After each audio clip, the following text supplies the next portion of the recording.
Hello, everybody. Welcome back to Blue Clouds Media. My name is Nate Zion. As usual, we bring you the best sports news you can ever find on the planet Earth. We give you the in-depth analysis and the trending news as you can find on social media platform. Everywhere the news that is trending that regards to Chelsea Football Club and also regards to the top six football club and also especially the EPL in the whole. So we are here. We're gonna delve into the trending news that I think it deserves some attention on our platform. Once again, I'll say welcome everybody, welcome to the platform. Special guests, as usual, staff is with me. So I'm being joined by wonderful people in the comment section below. Phantom of many topics, Blue Blood, I want to love you, and one and only Mr. Asma. Asma, as his name is. So yeah, we're gonna go through the topics of the day. And before we start the topic of the day, I'm gonna introduce my special. I mean, no, he's a special guest all the time, but then yeah, one and only legend, Stavi. Welcome to the stream, Stavi. Good evening, or whatever time it is there, Nee. And to Afternoon. everyone, I don't know, tell me what time it is so I can synchronise. It's 1:34 at this moment. 1:34. In the afternoon. Yeah. In the afternoon, yeah. So I'm 7 hours ahead of you. Right, Yeah. anyway. 7 hours. And welcome everybody in the live chat. With regards to the comment I can see from our man Phantom of Manila, right? Yeah. Yeah.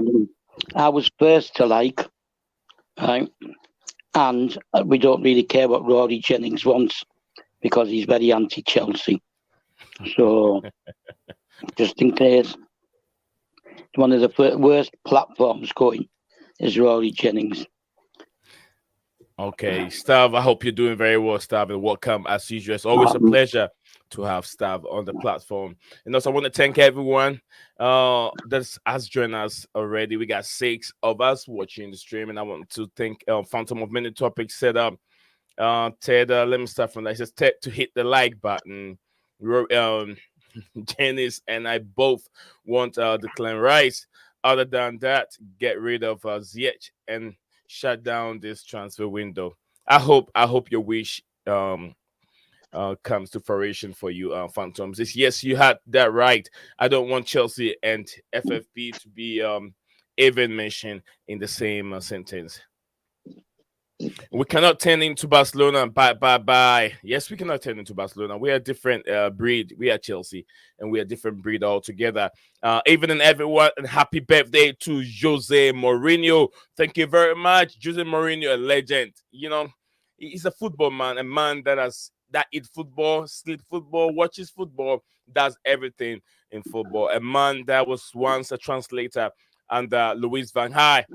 Louis van Gaal and an ex Manchester United coach learned underneath him as a translator, then became a coach. Coach Porto came all the way, won the Champions League, came all the way to Chelsea, did wonders with Chelsea. Unfortunately, couldn't win the Champions League based on certain things, but also went on and went to Inter Milan, won the Champions League with Inter. Came back to Chelsea again, did magic, got fired, went to Tottenham Hotspur, went to Manchester United. So there's no way you can write the history of football without saying the name of Jose Mourinho. So happy birthday, legend! Happy birthday, Jose Mourinho. What the world are all looking up for you. Blue Blood said a report that Chelsea are looking for alternative to Gusto, which I hope is not true, as he fits the bill and price. The price Leo want is no more than Dumfries would cost. Absolutely, Dumfries' price was way too much. That threw Chelsea off. Other than that, Chelsea would have gone in for Dumfries. It is true. Still rumors that Chelsea will still go back for Enzo and not shut the door on that. Absolutely, Chelsea are still working their way out. And I said many times that this Enzo deal will go down to the wire. I still see there's a possibility, but then the only thing that I don't see happening is the Caicedo deal. Caicedo deal don't look like it's going to happen from multiple sources, and from what I've been told, Caicedo. If you look at Giuseppe Dizebi, if I sound the name right, if the name is right, he said that they don't want to lose any more players because he wants to see how fast or if he can qualify the team for any European competition.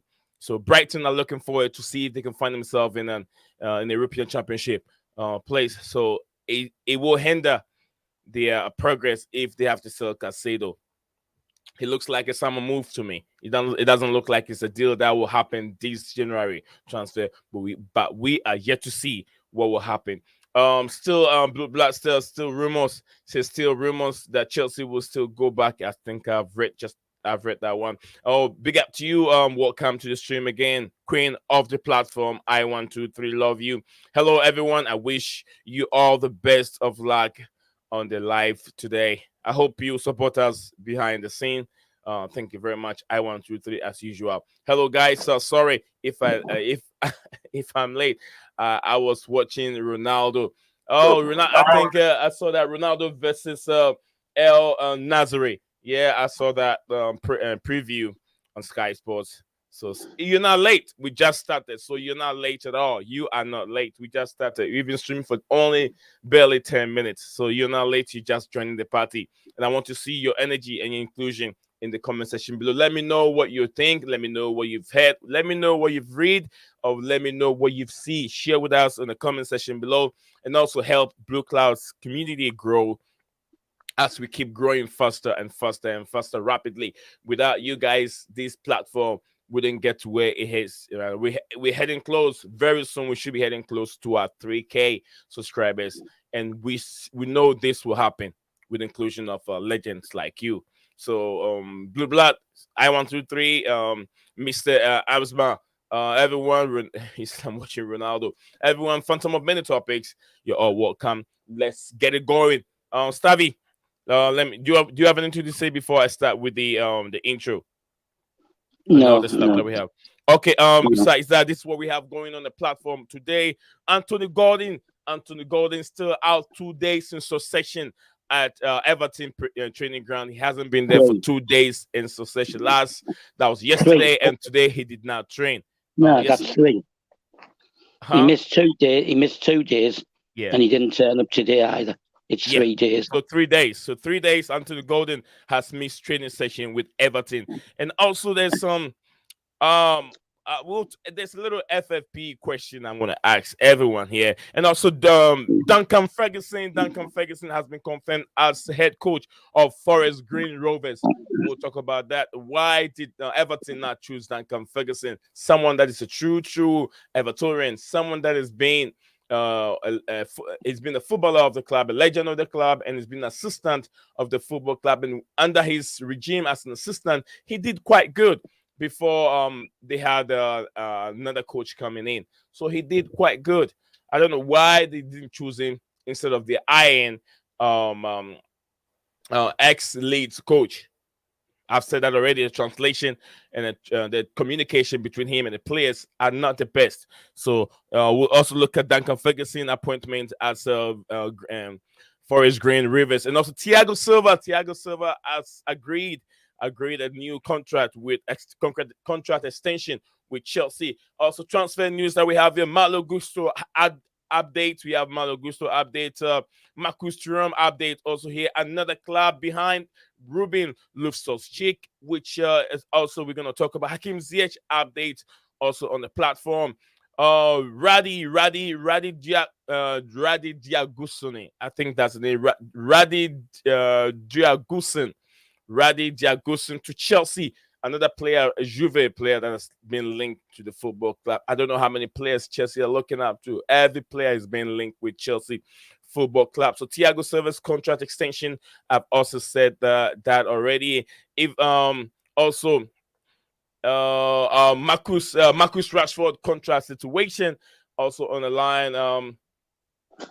Another player being linked to Liverpool, Evan. I think Ndicka to Liverpool. How to pronounce the name, but then Evan Ndicka to Liverpool. We'll see. We'll check into that player.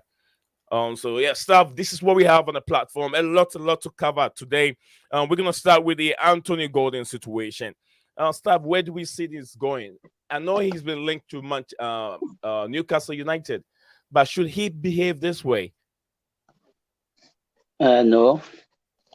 But to be honest, I don't really care. He can go to Newcastle. I don't want him. I don't want any Everton players because, as I said last night, as much as I don't think Lampard's a very good coach, right? The players have to take some responsibility as well.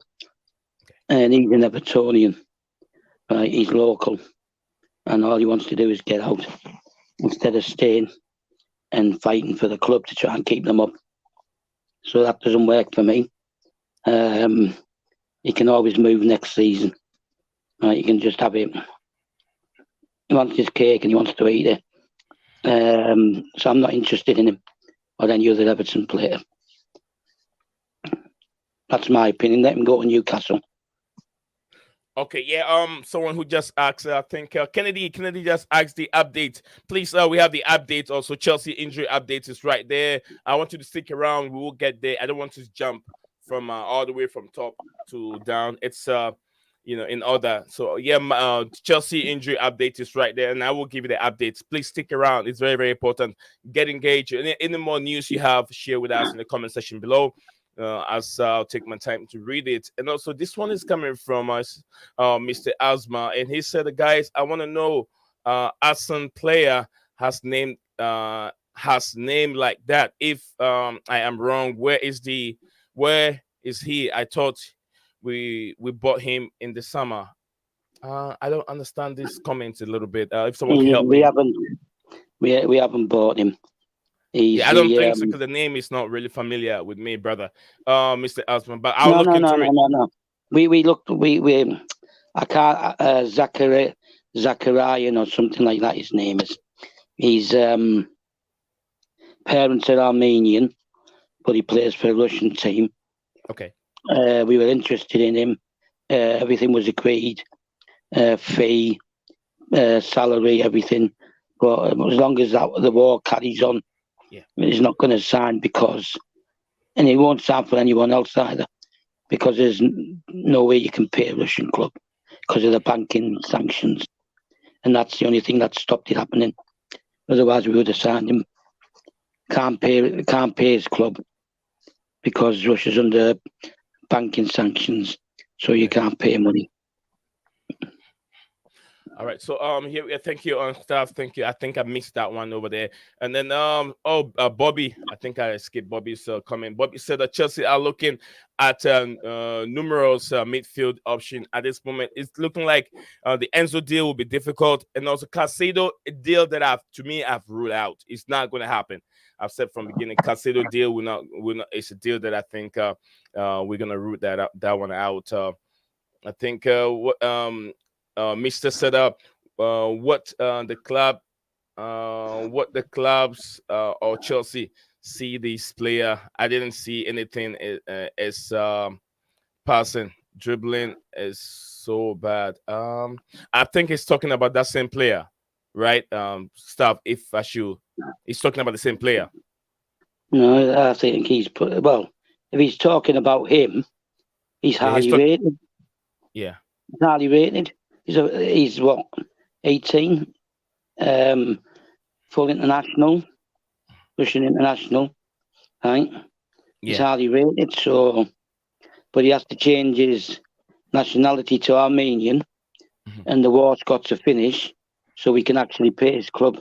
The only way around it is if they come to an agreement where we take him on loan without a fee, and then we pay them when the war finishes or the banking sanctions stop. But you can't do nothing with a Russian club right now unless the player's on a free.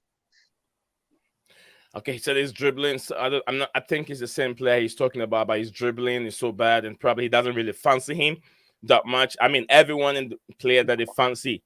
Okay. Thank you, Mr. Asma. We keep going. Thank you commenting. And then I'll keep reading them. But KSA man said a 5 day left for the transfer window. and still we didn't buy right back and midfielder. Why are we quiet? I don't think we are. They're still behind the scenes. They're working behind the scenes. You don't want. I mean, the players that we've been linked with are already there, and I think they're trying to get the best deal for the football club and the football team as a whole. And, the fact that you want players to the club doesn't mean that any money they throw at you, just have to buy it. So they have negotiators, people that are trying to negotiate very well for Chelsea. That is why Christopher prevailed. They pay so much money for him to come to the football club and then work here. So I believe that could be one of the reasons why it looks like a deal's taking too long. But yeah, they will come there. It's quite 5 days to go.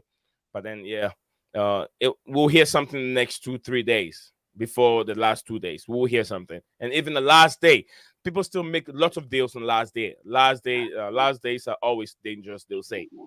No, his name is Asen. Okay, let me get I think he's talking about someone else. No, he's not. No, he's not. Asen. He said his name is Asen. It's the one I've told you about, Nate. Okay. The Armenian Russian kid. Okay. Zakarian. Zakarian. Hassan Zakarian. Yeah. That's his name. Because I know one Zakarian at this moment, so I'm not so sure about him.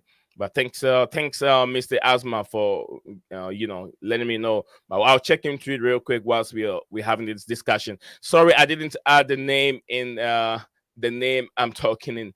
I'm talking to Golden. Okay. Yeah. He said he's dribbling onto the Golden. Yeah, it was. I don't know. Just wanted him. But I don't know what they really saw in him before they went for that bid earlier on. I think last summer, where Everton did not allow that to go through. But yeah, me to be precise, I didn't want him. I didn't want him either. I don't know what's so special about him. I think Kalim Osnodor is even better than him. He was just playing good at that moment, but it's nothing. He's not even anywhere better than Kalim Osnodor. Everything that he was doing, Kalim Osnodor have done it. So, in my opinion, I don't think he fit the bill. He's not a Chelsea player. Just like Newcastle wants him, so I think if he goes to Newcastle, that'll be fine. I hope we hijack Pedro Porro from Sporting FC. I think the deal is set for Tottenham Hotspur. Pedro Porro, I'm sure staff. Pedro Porro deal. Yeah, they were claiming it was almost done yesterday. Yeah, so Pedro Porro, Chelsea don't have any interest in the Pedro Porro deal at this moment. Tottenham, the deal is down already for Tottenham Hotspur.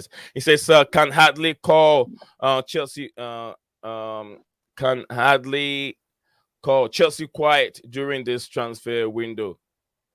Can hardly call Chelsea quiet. Yeah, you can call Chelsea quiet. Chelsea have done numerous deals in the transfer window already. You can't say they're quiet. They're quiet for just this period of time, but they've done what they want to do already. Detro Fafana is in. Andrew Santos is in. Badishea is also in. A lot of players are already in. They've brought in João Felix also in. Who else again? Modric is also in. 5 players. And Noni. 6 players already. They got 6 players already. Yeah. So if you say it's quiet, I mean there's something wrong there. Come on, we can't be signing every player that is being linked to the football team at our club at this moment. We can sign everyone, but then they have to sign a specific one that will benefit the football club in a long term, not just anyone.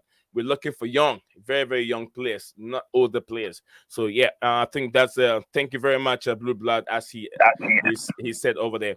So yeah, you cannot say Chelsea are quiet. Chelsea have done whatever they can do right from beginning, and then the rest can fight over the rest of the players that is left behind. So yeah, Stavi, we're gonna move on from the comments I've read, the comments that came in, and keep sending them in, and then I'll take a break and read them as they come in. Also, guys, please let's share the platform. Let's share the stream to every platform that you found yourself.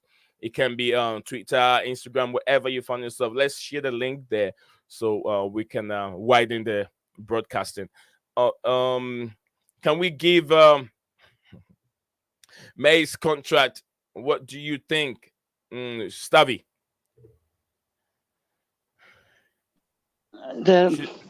He was away. He was away for like 6 weeks, wasn't he? Right. How are they going to just agree a contract when he's not even there? Right? I know his father will be doing the negotiations, right? But it's not his father you have to convince, is it? It's the player. And he left, after the first week in November and came back the last week of December. Right? So I don't know what people are expecting. It'll be sorted out, just like Silva's was. He was away in Brazil, right? And he's only just been sorted now. People need to learn the word patience. Right? We've signed 6 players. We've added, give Silva an extension. We're now also talking to a couple of the young lads like Mother Sill and Charlie Webster about extending their contracts. Young lads, right? You can only talk to so many people at one time. Right? He'll be the next one, right? I think him and Kante are the next ones on the agenda. I don't think Jorginho's going to get offered one, and Mendy appears to be still complaining, right? So he may go in the summer, but with Mendy, right? He has a contract till 2025. They don't even have to offer him, right, an extension or a pay rise, but they were good enough to offer him one. He come in from peanuts, 25,000 or something like that, right? He should have just accepted what he was offered and fight for his position, right, to try and get back in the team. Any player who's complaining, right, that they're not getting starts and that, well, you just have to look at Kepa. He could have went to Napoli in the summer, stayed and fought, right, for his place. I know he's on better money than Mendy is, but he was on a lot better money when he was at Bilbao than Mendy was at Lens. So they both got pay rises when they came in, right? And his form doesn't justify it. I checked this morning, right? This season, this last year, January to December of 2022, right? In all competitions, he conceded 57 goals. In all competitions, right? That's worse than the bad season Kepa had. So what's he complaining about? Right? Just accept the pay offer. If it's 100,000 plus, just accept it and move on. It's not a competition, right? We had to give Kepa that money because we needed a goalkeeper because of Courtois playing silly games, right? So we had to find a goalkeeper. They originally went for Alisson, but he chose Liverpool, so they had no choice. And that's why they gave him a 7-year contract to spread the cost and monetize the deal, right? And they gave him a salary that we needed to give him to get him to come. Mendy accepted the original salary, right, when he came, and he's still got nearly 3 years. So what's he complaining about? So I think next will be Mount and Kante, and some of the young kids, Jorginho, Mendy, and people like that. Right? They're just going to have to accept that they're either not in the plans or they're not worth what they want to the owners. Okay. And ultimately, the owners have to decide what they're worth. All right. So Stava said it all. So yeah, I'm sure that my brother that will answer some of your questions. Kennedy, it will answer some of the questions for you. So let's not. I think it's Mr. Asma. Kennedy said, "Let's not talk about Gordon. Just an average player, can't even be in the first team." He said, update the news on Bakayoko. I think he mean Bakayoko. Did we sell him? I need him to go. Yes, Chelsea are still holding on to the deal. Bakayoko, they found a deal for him, but Bakayoko has to accept the contract, the terms. And the terms is the wages that he will be receiving in the he's been linked to. I think I did talk about that yesterday. Let me see if I can find it real quick for you. He's been linked to a Turkish club, which they're looking forward to put him there so he can be off the wages on Chelsea's book. He'll be off Chelsea's book. So yeah, I think I have the details on the on my notes here. Yeah, there you go. So this is what I tweeted yesterday. As per Ryan Taylor, experts, Chelsea have agreed to offload 40 million flop Timori Bakayoko to Turkish Super League side Adana Demirspor. But the Frenchman still has to agree terms before a transfer is completed, which has to do with the wages and how much money, because he's on a lot of money at Chelsea. He's on lots of money and he's a flop. He could not play in the Premier League. He doesn't fit the Premier League. And I think he was lucky because he had a very wonderful Champions League with Monaco. So right from there, Chelsea saw him and they think, oh, this guy will be good for the Premier League. They brought him to Chelsea and he couldn't perform. He couldn't live up to expectation. But then, yes, that's where we are. So any updates, I'll let you know if there's if Chelsea are able to offload this guy to the Turkish club Adana Demirspor. I will keep you guys updated. I'll add it to my news topics today, or my topics of the day, and definitely I'll let you know. So yes, keep your eyes on it. As much as our injuries are all back, I didn't see the reason we go for a more transfer this January already. We have enough. Let's for winter transfer. Okay, and I understand what you're saying, but injuries, you can't tell when they can come again.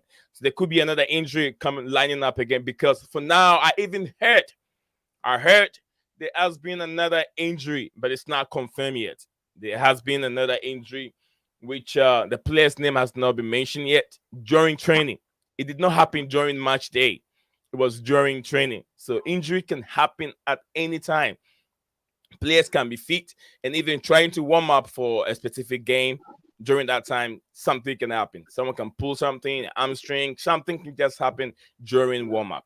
So you cannot say it's enough. There's always a possibility. There's always room to bring more, and more is better than little. We can put it that way. I want to, before staff come in, I want to welcome my big brother here, Mr. Ryan. Welcome to the stream, and I hope you're doing very well. Thank you very much, Nizan.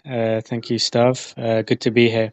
Sorry I'm late. I was just watching the Saudi Super Cup semi-final first leg, and Cristiano Ronaldo making Magic. stinking the place out. Let's put it that way. He's His stinking team Al Nassr 2-0 down at halftime. Oh boy. Sometimes you can't blame Cristiano Ronaldo. It's a teamwork. It's a teamwork. So if something is not gelling well, it don't have to be on Cristiano Ronaldo. Yeah, Ryan will keep us an update. Who give us the update on that? I'm not having that stream. I'm not watching it, so I barely know what is going on. So Ryan will give us an update as the stream keep going on. So yes, Ryan, before we go on Malo Gutso, what do you have for me, Ryan? I mean, Steven. Sorry, Stav. Yeah, no, I just wanted to respond to that comment about why we're bothering with the winter transfers and things like that. You only have to look, right? We know why Felix was brought in. We needed to strengthen the front line, right? Okay.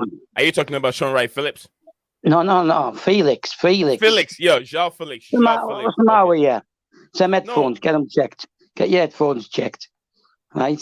I thought you said Phillips. No, Felix.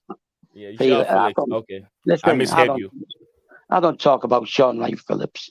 He's long gone. All right. Go ahead, Stavi. Sorry for interrupting you. Felix was brought in to strengthen the squad. Okay. Mm-hmm. The other players, Mudryk, Noni, for example, right? Mm-hmm. They've been brought in to strengthen the flanks, but for the future as well. Santos, players like that have been brought in for the project. And the project is to develop for the long term. Right? That's why we're signing players now. Because if you wait till the summer, there could be competition for each one of them players. Right? And there was for Mudryk anyway. Right? Everyone thought he was going to Arsenal. Right? And then bang, we were in there, got him signed up, all within 24 hours. right? So that dispels the quiet bit that we've been quiet, right? That makes people realise that we should not think that Chelsea are not doing anything at the moment, because that Mudryk one was just come out of nowhere. But it's for the long term development for the club. So we're getting them now, and we're getting them now on long term contracts for the amortisation. If we'd have left it till the summer, maybe a couple of other clubs would have done the same thing as we've done, and they would have closed the loophole anyway. Although it's not a loophole, right? It's actually using the rules to your advantage. So that's why we're doing it now. It's not just for now. Not all of them are going to play, right? I mean, in the summer we got Hutchinson, Casadei, Chukwuemeka, Need Beach, more. the goalkeeper. Yeah, we got these young lads for the future, right? And now the media have decided that because they want to attack Chelsea, they're now saying, "Oh, Hutchinson is regretting signing for Chelsea." Why is he regretting signing for Chelsea? Was he playing for Arsenal? No. Was he guaranteed he was going to play for Arsenal? No. Right? Because there's not changing that team, right, except for injuries. So he's come to Chelsea, he's 18, right? He'll play in the youth, under 23s, and then he'll play occasional games. He'll come on as a substitute, right, in the league and things like that, right? And it's a slow development. Yeah, you have to be extremely, extremely talented, right? A top player at a very early age to go straight into a first team, right, at 18, 19. Very rare. Michael Owen, Rooney, people like that. Very rare. Ronaldo, right? So these players are coming in to be developed, right? And that's why Neil Bath, who was the boss of the academy's been promoted, right? He's got a more responsibility, a bigger job now, because he's going to be with the whole academy, not just the youth, right? Under 23s. We're now top of the EPL 2, right? We've taken the top of that, right? We're up there challenging in the under 18s. The women's are top. So that shows the strength of the club. And if it wasn't for these injuries, right, the men would be in the top 4 or 5, challenging for top 4. So it's long term. It's not just for today that these signings are being made. Okay. Thank you, Stav. Yeah, it's for long term. It's not just for the end of this season. It's for long term project. That's what your Todd Bowley is looking at. The same thing just Stav just said in regards to that. Ryan, do you have anything you want to say in regards to the comments from the chat?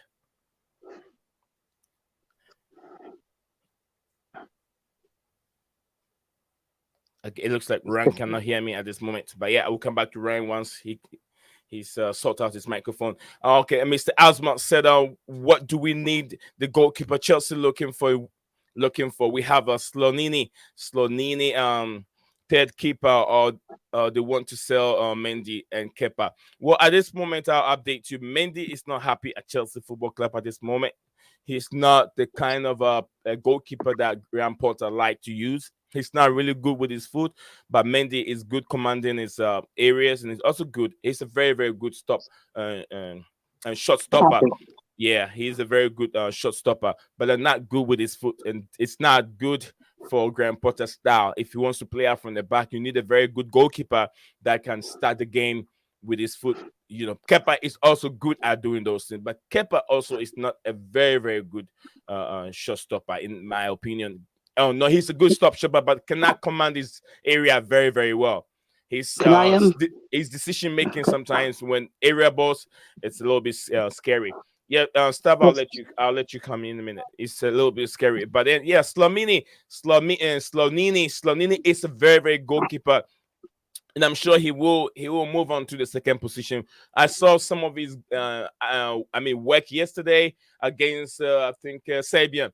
And also USA, he was amazing. What a goalkeeper is! What a goalkeeper! He was raised, I think, best goalkeeper of the I think an MLS or something like that. Yeah, he really deserved that. I watched those clips from Slovenia in that competition going on, and he looks amazing. So he'll be a very good goalkeeper for Chelsea, in my opinion. Kennedy said that as much as our injuries are all back, I don't see any. Okay, that is what we just reacted to. Guys, what do you think about James Ward-Prowse? Does he fit with Chelsea? In my opinion, Ryan and Stav also bring it up, give you their opinion. In my opinion, James Ward-Prowse is a very, very good player. He's a set piece specialist, but besides set pieces, he doesn't offer you anything. When you talk about free kicks, number one, he needs legs around him. He doesn't have anything extraordinary. It's not that special. He cannot do anything different besides free kicks. He's just an average player without free kicks. But when you talk about free kick, he's an expert in the Premier League. That's what I can give you. But if he's not a Chelsea player, if you have someone who can take those free kicks in our team, then it's better off to keep that person than to go in for James Ward-Prowse. With all due respect, he's a good player without free kicks. Without free kicks, he's just an average player. Ryan, what do you make of James Ward-Prowse? And then from there we'll go to Stav.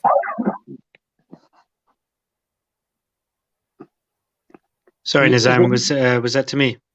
Yeah, I was like, one of the comments said he mentioned James Ward-Prowse to Chelsea, and I was like, I give my opinion on James Ward-Prowse. I was like, he is a very, very good set piece specialist, but then without set piece, he's just an average player.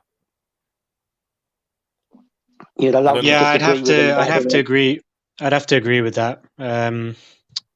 He's a good midfielder. He's kind of on the fringes of the England squad. He's kind of late 20s. He's actually, one thing I was surprised at when I researched him, he's not a big guy. He's only like 5'8", 5'9". So he's not got that physical presence about him. But yeah, he's a neat and tidy midfielder. But no, I wouldn't have him at Liverpool. We've done well with our scouting from Southampton in the past, obviously with Sadio Mane, but no, I wouldn't take James Ward-Prowse. All right, thank you, Ryan, for giving us an answer. What do you think, Stavi? Would you like him? And if you don't like him, how do you see him and how do you rate him? I don't say him anything. Ultimately it's not up to me, right? It's up to the scouting, the coach, and people like that to decide on Ward-Prowse, right? But I do have a bone to pick with you now. Okay. Yeah. I disagree with you. You said, right, that Kepa's not very commanding. Yes, he is. Okay, that one. Right? If you watch him, yeah, you cannot, in the current EPL, right, you've seen mistakes from all the top keepers lately, right? Teams are now crowding the goalkeeper and crowding the 6-yard box, right? And yes, Alisson's done it. What's his name at Liverpool? Right? They've all come to catch balls and they can't catch them. It's not as simple as it sounds, right? But his punching, right, is a lot better than Mendy's, right? Mendy punches short, right? When he parries a shot, he pushes it in front of himself instead to the sides. You had that example where he mispunched straight onto Kane's head in the 2-2 draw, right? Kepa's a lot more adept at punching the ball with distance. You're not going to always catch the ball, right? And yet, there was the one a couple of weeks ago where he went and maybe should have stayed on his line. But it's a difficult decision for goalkeepers to make in the way teams set themselves up at set pieces, right? To decide whether to come for the ball or to stay on the line. Me 9 times, so you can't win. If you stay on the line, right, and the other team don't score, right, they say nothing. If you come and they score, you get crucified, right? Even if you stay on your line, you can get crucified if if the other team actually get to the ball and score, right? And then they blame you because you didn't come. You can't win as a goalkeeper. The one thing is that there's no goalkeeper, right, in the Premier League who's totally commanding of a box when in crowded boxes for set pieces. Open play, that's different, right? But goalkeepers are deliberately being targeted, and that's why Mendy is now struggling, right, to command his box because he's being targeted at set pieces, right? But when we had the two-man DEM system and it was functioning properly, teams weren't getting close enough to get set pieces, and they were having to shoot from distance, right, or not shoot at all. But now the game's changed again, and this shows how quickly the game and the EPL can change. Right? And I just think generally that Kepa's a better keeper. He's up for the save of the month again. Second time. I also disagree with you, Stavi. I don't disagree with everything you said, but you disagree with everything that I said. I also disagree with some point. From what I've seen, Mendy has difficulties in trying to decision making and when to come out and when not to come out. And when it comes out, and that's what I was saying, that in my opinion, doesn't command that plays very well because his decision making when the crosses are coming in, either he stays in his goalpost for attackers to head the ball into it. And then that was something that we saw many times last season. It was being dropped before they brought in Mendy. It happened a lot, and I saw that again. I think a few games that we watched. You're talking about Kepa or Mendy now? I'm talking about Kepa and the reason why they brought Mendy in. I gave my fan analysis on both players. Hang on. When are you talking about now? I'm talking about Kepa. No, I was talking about what he was doing wrong. When? That was before he was being dropped. That was before he was being dropped. You mean with Lampard? I'm not talking about a coach. That was before he was being dropped for Mendy. I'm not talking about a specific coach. No, I'm not talking about a specific. Else I'll deviate. You're not listening to me. A specific I'm asking goalkeeper. Why he was being dropped? Yeah. I'm asking you who dropped him. I'm not worried about who dropped him. Why he was dropped? No, I am. No, hang on a minute. If you're going to discuss Kepa, right, and you're talking about that season when he had the bad form, right, that was under Lampard. Right, I don't want to discuss the subject of Lampard. That is what I'm trying to avoid. I'm trying to argue the guy, the goalkeeper himself. I don't want to argue the player, the coach Lampard. I'm trying to give you analysis of what the player was doing in the goalpost, not Lampard. Lampard was not in the goalpost when he wasn't there when the crosses are coming in. When? I don't want to say when. I'm trying to give you last season when he was being dropped. Oh, hang on a minute. You are talking about under Tuchel then. When he was being dropped, it's not last season, but when he was being dropped before they have to go in for Mendy. At that time, there were so many things that he was doing wrong in the goalpost. You're talking about under Lampard. So you're talking about under Lampard then? What does that got to do with my analysis on Kepa? If Lampard is under Lampard. No. Listen, a keeper develops, right, as time goes on, right? And you are talking about Kepa under Lampard. So are you saying Mendy will not develop as time goes on too, with time? And has he? He's gone backwards. No, he's also having a bad time, and he's been taken out of the team. For Kepa to come in. Yeah. The only person who took Mendy out of the team, right, was Potter, right? And Mendy was injured when Kepa came in, right? And played so well that Potter decided to keep him in the team, right? Because he proved that he's better with his feet and everything, right? My point is, and you're not letting me... I made you land it, but then you say you disagree with my analysis of what I was trying to give you. I gave you both because both two players have their own disadvantage, and I gave you the disadvantage of Mendy, and I gave you the disadvantage of Kepa. What both players are doing, but at this moment, the reason why Mendy is Kepa is number one because he is very good with his feet, and that's what Potter is looking for. Kepa is also good with penalties. Kepa is good with penalties, and also Only he penalties, could. only penalties have we conceded since Kepa came in. Go And on, tell me. I'm saying he's How still many not good. He's still not good on penalties. That's my question. Is he not good with penalties? No, my point is, right, if you let me finish, right, and explain, yeah, Okay.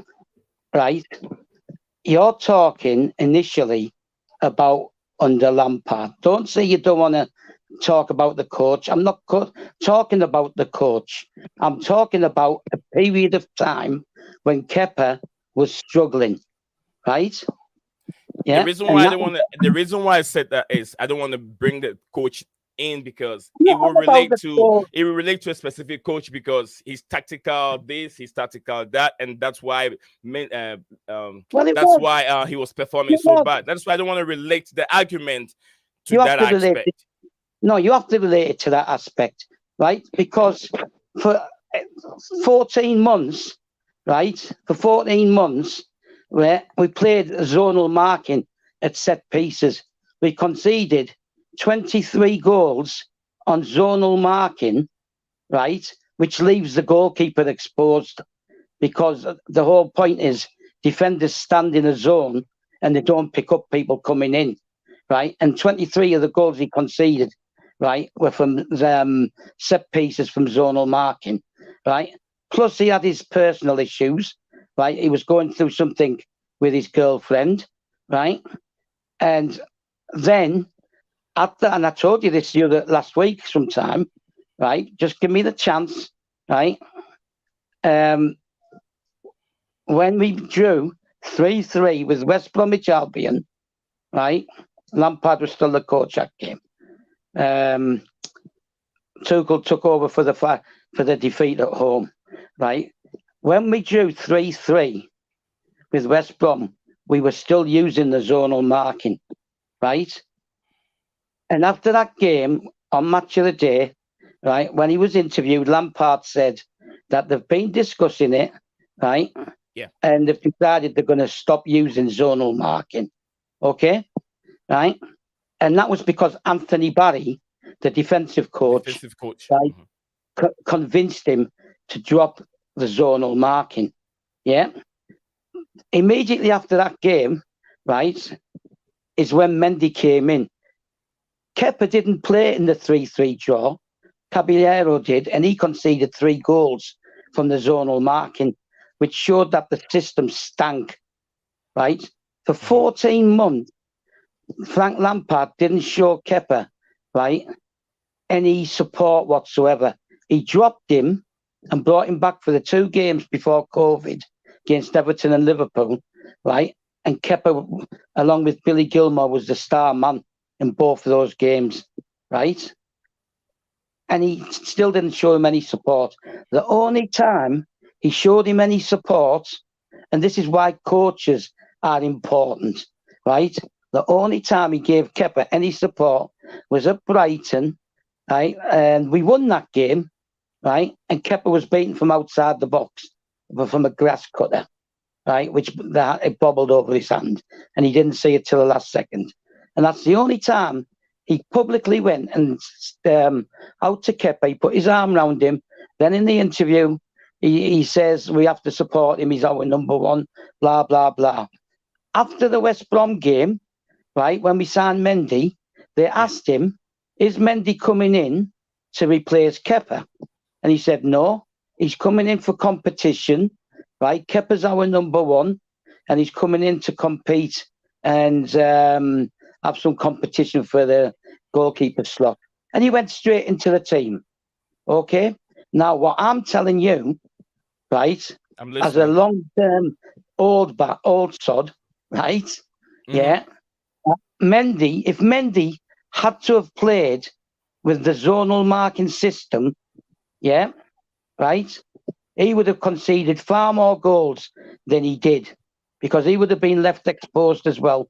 And having watched them both now, right, Mendy is even worse at crosses and set pieces, right? Now, on top of that, remember, Mendy conceded 3 goals against Man City and we went from December being top, right, sliding down the table, which is why they brought Tuchel in, right?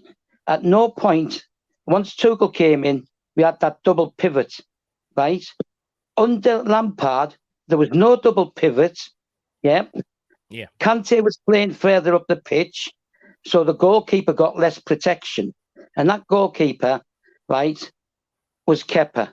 Caballero let 7 goals in 3 games, right, because of set pieces and zonal marking, right? And Mendy never had that. And from the minute Tuchel came in, he tightened everything up at the back. Like he said, I want teams to hate playing us, right? And he tightened up from the back. Now that the game has changed, right, and because we've had Kovacic, Kante out injured, right, continuously, right, in and out, right, one or the other, right, and the double pivot hasn't been as effective, and now Mendy's been getting caught out. Right, I've just told you earlier on, 57 goals, right, in the 12 months, right, from January to December, is how many goals Mendy conceded. That's more than Kepa did, right, under Lampard. So I'm telling you, if you watch Kepa, right, now, yes, sometimes he doesn't come, sometimes he does, right? Yeah. He didn't come the other day against Crystal Palace, and yet, right, he made a save from a power driving shot, volley, right, which he put over the bar, and he has now been nominated for Save of the Month again, right? When he comes, invariably, he's a better puncher than Mendy as well, right? And if he doesn't think he's going to catch it, he'll punch it. And you watch him. You saw it against Salzburg. The amount of times he punched the ball and cleared the attackers, and the man who was bringing up the rear for Salzburg had to play the ball back in again, right? Goalkeepers cannot catch every single cross. It's difficult. I understand. It's difficult to decide whether to come across or stay on the line because of the way teams set up in front of you. Mm-hmm. Well said, Stav. Well said. Thank you very much, Stav. By the way, I have coached. Okay, only in youth. I said only in youth football, but I have coached. Okay. Thank you very much. We still, like I said, Stav is the coach. Also, Jesus Christ, Stav is everything you can count off. Thank you. I only coached. I only coached at youth level. Yeah, that's what I'm saying. You have so much experience in our game. So yeah, Stav has been a coach in the youth level before. So that's an experience we can also get from Stav. Okay. This is coming from Mr. Asma said, will Chelsea buy Ivan Toney in the summer, or we will play number 9 for us with Nkunku?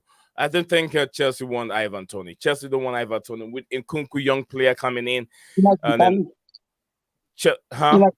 be banned by it. Yeah, there's lots of things, disciplinary things coming on Ivan Toney at this moment. So Ivan Toney is ruled out of any possible transfer to Chelsea Football Club. Kepa has a stronger goal kick legs too. Okay, yeah, that's his distribution. Distribution is very, very good, and that is what Potter is also looking for. Tuchel didn't trust Kepa. Potter like Kepa more than Mendy. I think there was one here. Why? This is what Nee. Can I just say something 1 second? Right, this is the point I was trying to make to you when I asked you about when was Kepa dropped. Right, under Lampard, we just discussed. Don't go too far with it, just a little bit, so we can move on. Because Tuchel preferred Mendy, right, for whatever reason, right? Yeah, maybe he preferred him because of his height, right? Okay. When Mendy was away with Senegalese national team, Senegal International, the Nations Cup, right? Yeah. When he was away, Kepa played, right? And Kepa did well. He conceded 1 against Man City, right? And a couple of headers, point blank range, near, which were difficult to save anyway, right? But he played well. Then we had the the Club World Cup. Right, Yes, he got us to the final, and he dumped him. Let's move on from That Kepa. was Tuchel's preference. Okay. Let's move on from Kepa. Else we haven't even set the first list that I have on the topic that I have here. We haven't even get into it. Else we'll be here forever. Okay. Blue blood. I'm trying to move on from Kepa. At Phantom of Many Topics said, I think Mendy stayed in Africa and his twin brother came back. That is from a Blue Blood. And Phantom also said that Mendy arrived as a superstar. Then after the African tournament, Mendy came back and fell apart. 35 of us watching at this moment. You have 34 and only 17 likes at that moment when my brother put his comment down. Get the like, Blue Warriors. Yes, we can show our brother so much love. It's very, very important. Please, it's very, very important. Blue Blood said up. Wow, that's from Phantom of Minute Topic. Phantom, this is what I said. Welcome, guys. Let's get the likes up. Thank you. I think I'm done here. Ismail said that we need a proven ball playing goalkeeper. Kepa is good, but his issue is his decision making. The Man City goal was avoidable. They all have their flaws. Just like Staff said, they can't catch everything. But then some of the decisions, some of the balls that come in, you may think that if it was me in the goalpost, I could do something. There were times that he couldn't even move. Kepa doesn't move when the balls are coming. And I understand they can't catch anything, but everything. But certain mistakes that Kepa does sometimes is very, very unreal. We're gonna move on. Mr. Ryan, do you want to say anything in regards to Kepa? I want to move on, but we haven't said anything. Do you have anything to say in regards to our debate here, or argument here? Who made that comment? I can't read his name. Ismail. The comment there. Is it Ismail? Decision making. So you and Ismail, or whatever his name is, yeah? You think that Mendy's got good decision making?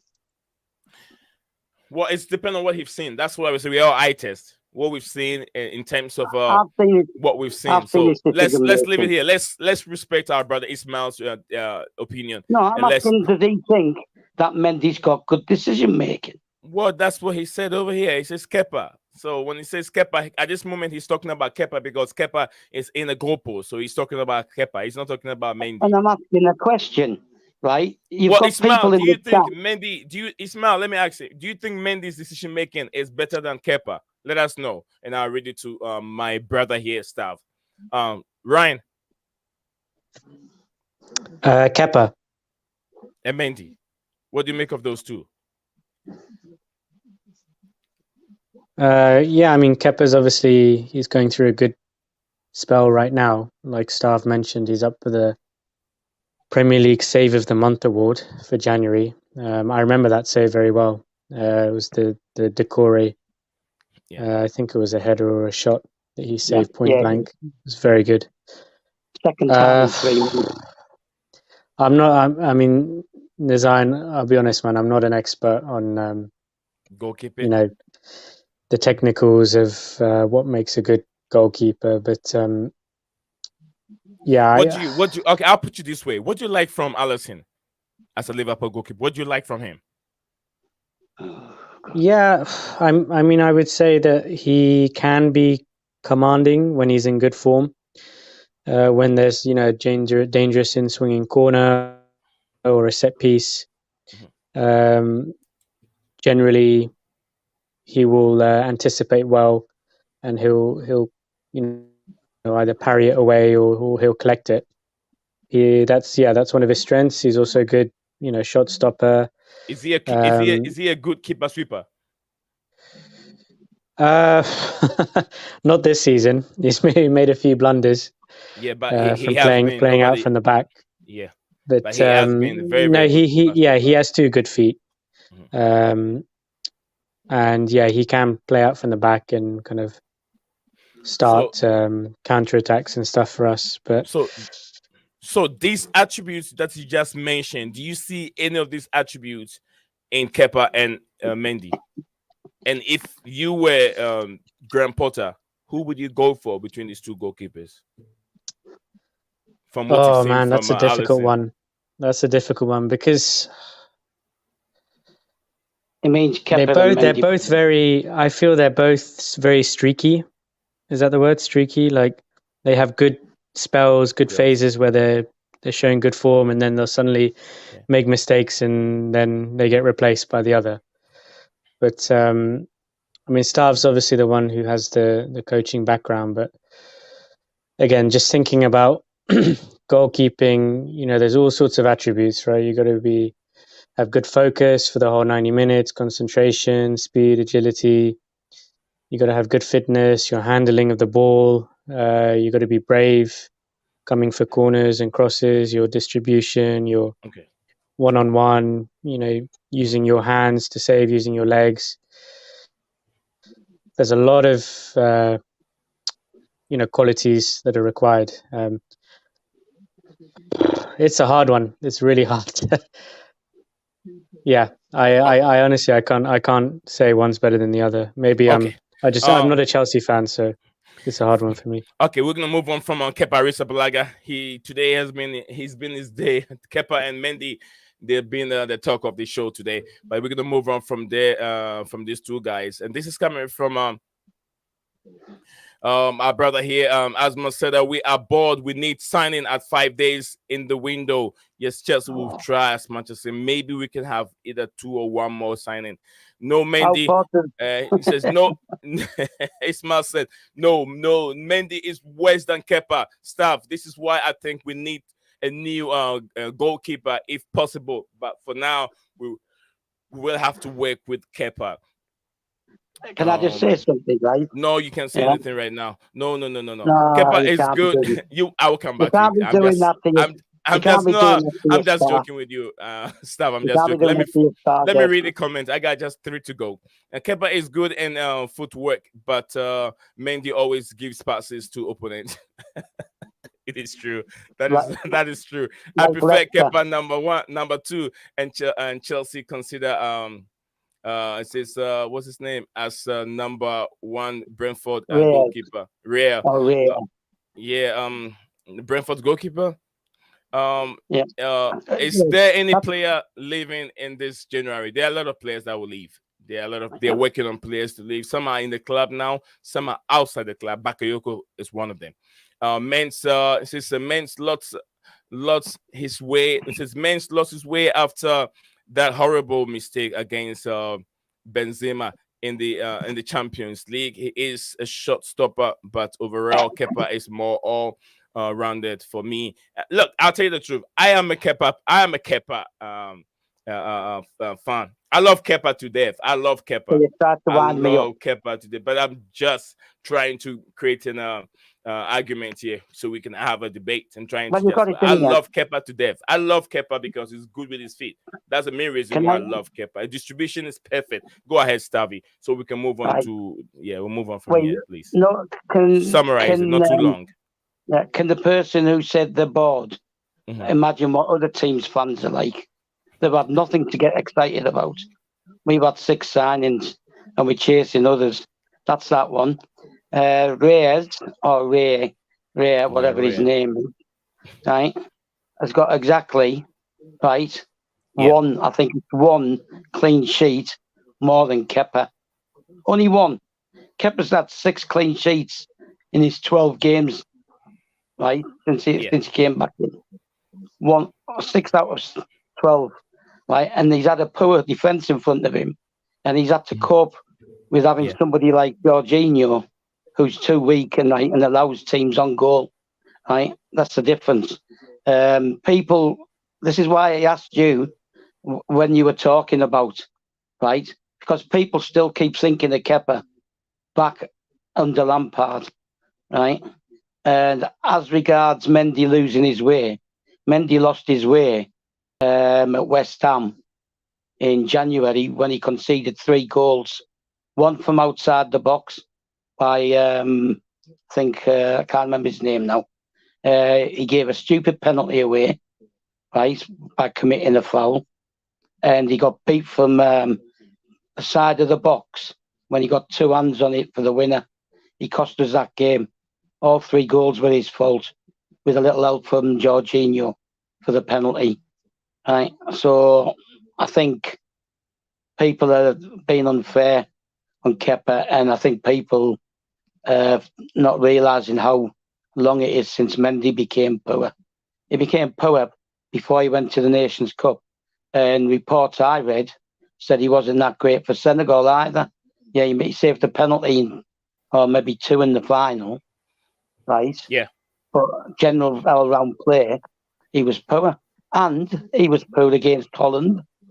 Yeah, in the World Cup, he made a lot of mistakes in the World Cup as well. And in response to Ryan, who's the man? I can't remember the name of the Man City goalkeeper. Why am I struggling with his name?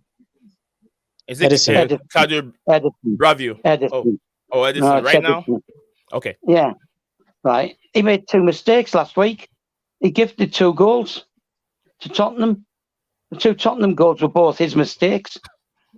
So everybody's prone to them.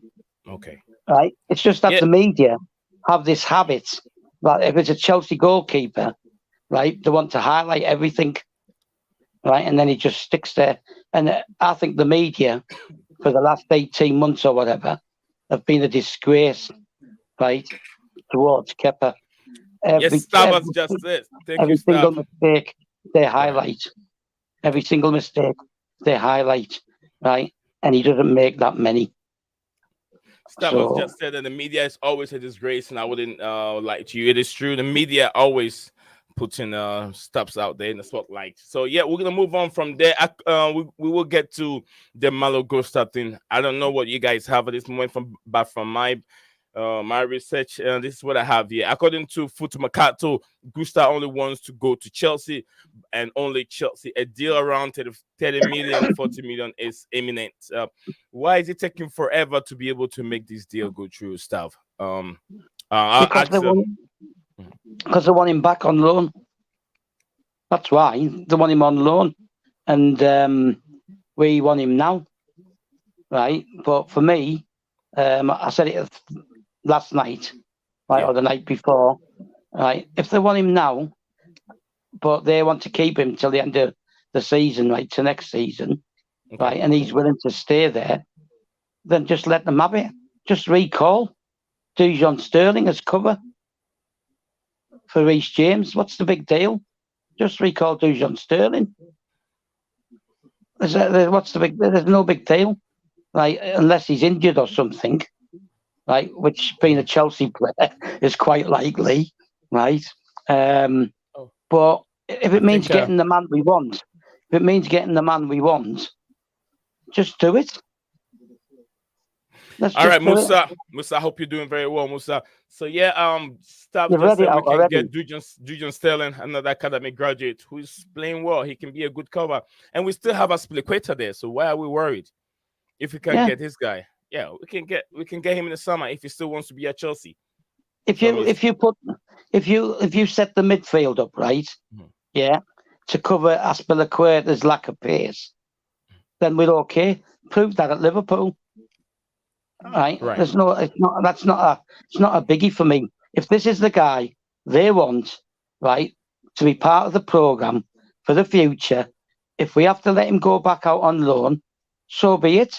We did it with Petr Cech, we did it with Pulisic, we did it with Kevin De Bruyne. It's not the first time we've done it. So be it, if that's what it takes to clinch it. Yeah. Just get the deal done. Right, get him on that long-term contract, and move on. Go ahead. Yeah, Nizan, I watched some French football, so I'm familiar with Malo Gutso. He definitely has the kind of profile that Chelsea would suit Chelsea's style of play. You know, he's very speedy, so he would suit a wing back or a wide attacking fullback role. And he's only got 18 months left on his contract, so I agree with Stav. Chelsea should try to get the deal done before Tuesday, but if it's not possible, then I think it's one they can revisit in the summer and be confident that they can strike a deal. I know the Lyon president today came out and denied Any the links to agreement? Chelsea, and he said that he's going to be remaining with Lyon until the summer. But bear in mind that Lyon have a history of denying, transfers, and then they actually end up happening. Yeah. The same has happened. There's a long list here. The same has happened with Essien back in 2005, Malouda in 2007. Yeah. The Lyon denied that any transfer were going to happen, and then those players transferred to Is Chelsea. it still The same's happened right? with Benzema as well, to Real Madrid, Lloris to Tottenham. Yeah. So yeah, you Ryan, can't trust everything that Lyon says. Ryan, is it still Olas, the president? AU. No, yes, I believe so. Jean Olas? Yeah. It's the same guy, yeah. He said Essien's going nowhere, right? We had to offer an extra $1 million, yeah, because he wanted to get more money for Essien, right, than Marseille got for Drogba, so he could crow about it being the biggest ever transfer, right? Yeah, and that's the kind of bloke he is. Yeah, that's the kind of bloke he is. He wanted to be able to say, because what it is if the parent, I mean the last club that he's moving from to a bigger move, if they don't get the best deal for Essien, it means that the other club, which is Bastia, where Essien was coming from, they will also going to get some percentage to try to fight very hard, so at least they can get much more better deal for Essien. So when whatever percentage they give to Bastia, it wouldn't even affect them in the deal list. Yeah, Ryan, what I said was, right, just get the deal done, and if it means letting him go back for the rest of the season back on loan, right, then just let it happen. If you revisit in the summer, you may have competition. Right now, his head's turned. He wants to come to Chelsea, right? So just do it, get it done, and let him go back if that's what they want, and he can come in June, July when this pre-season starts. Simple as that. Okay. There's no point bitching over it now and losing out in the summer, is there? Just get it done. Recall Dujon Sterling. You've got your cover. There's even a couple of good kids in the under 23 team who could play as cover, right? And Potter's had a good look at all these lads now, because that's the people he was training with when we had the injuries and the World Cup was on.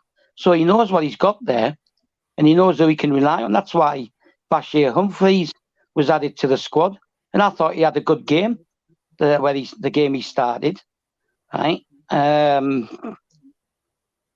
wouldn't risk the deal by not agreeing to him going back on loan, right? If it means getting it done now, avoiding competition in the summer for his signature, just get it done now. We've got the guys already down at Cobham or Dujon Sterling to cover Reece James, right? Hopefully Reece James's injury is fully sorted, and it'll last. It's 4 months. Mm-hmm. You're talking February, March, April, May, 4 months, right? We can manage. Okay. Stops. Mr. Asma said that we have bad season and we are in the 10th. We are 10th in the league, and I didn't understand every player want us what are they telling them?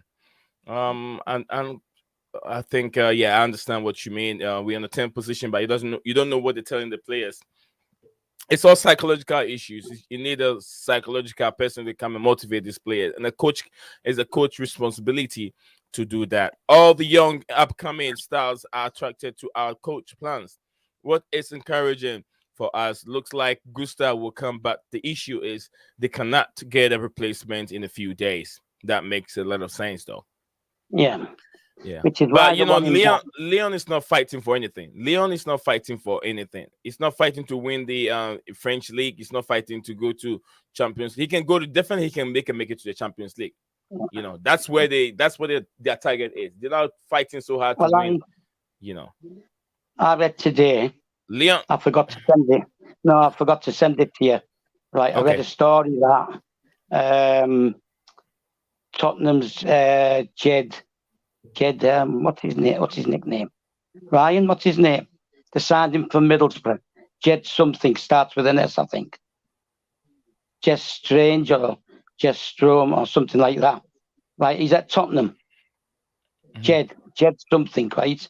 That Leon are interested in him, taking him on loan for the rest of the season, which would suggest that they are willing to let him go if they can find someone to cover his position.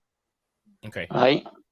So it's up to Conte, and the guy's basically he hasn't hardly played for Tottenham. I think he's played twice as a substitute, and he's rubbish.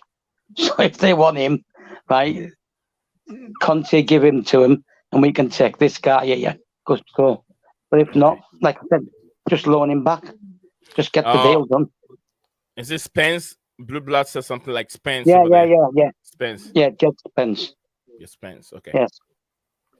So just like you said, that we have I've read almost everything here. Leon president and Napoli's president are the most toughest negotiators in football. They will deny everything until the money is talking to them. Yeah, they all said it. Okay, Ismail also says Spence. Thank you guys. Thank you for helping us over here when we forget the names. It's Olas and Laurentis at Napoli. Is president of Napoli. He's a film director. He's something to do with films, and he made his money from films. I think we did talk about this yesterday, but I think we'll move on it unless someone has something to say. Crystal Palace and Leicester City have been taking a look at Chelsea's midfielder Ruben Loftus-Cheek. Journalist Simon Philip, which is a very, very credited person who is in and out of Chelsea all the time, has this conversation with Give Me Sports. I think it will be like we all said yesterday. It will be good for his future, and for him to be able to continue playing football, he needs to move away from Chelsea. Age 27, I think it's about time he move on. Yeah, no argument about that. Okay.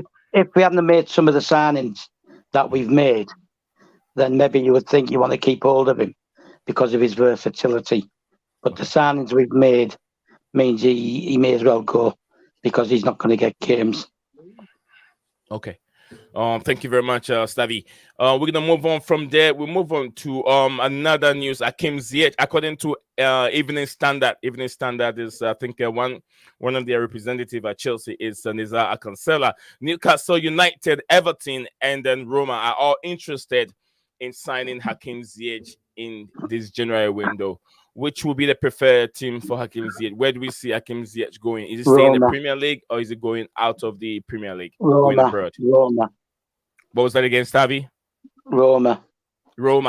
Okay. He's not going to be, if they want him, right? If they want him, he's not going to be able to resist working with Mourinho, right? Yeah. You only have to listen to Tammy Abraham talk about Mourinho to realise, right?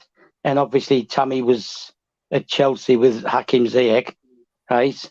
And Italy will allow him even more space to create. And we're not going to... If he goes to Newcastle, we let him go to Newcastle, I'll be very surprised, because it's already been said that they don't want to strengthen an opposing team. So, he's not going to go to Everton. He's not going to want to go somewhere where he could be relegated straight away. Okay. So Roma is his best option. Gets to work with a great coach. Ryan, what do you see his destination, and which of these clubs do you think will be better for his future and his development?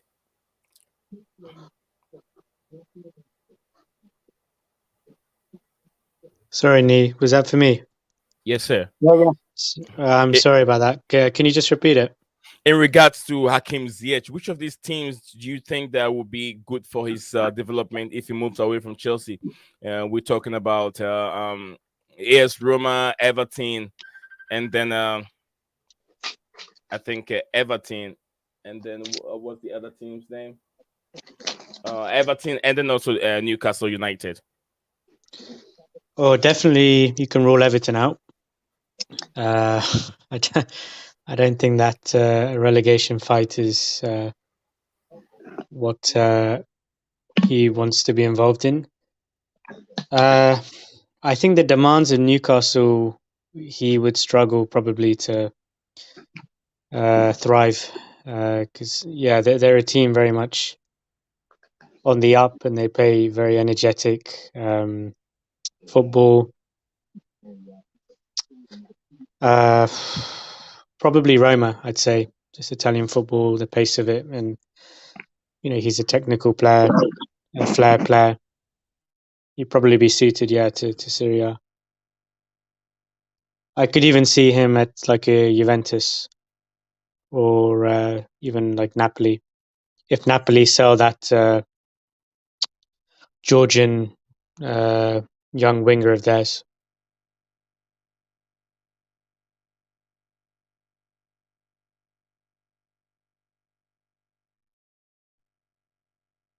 Sorry, can you hear me? It's on me. Hey? I think we lost him.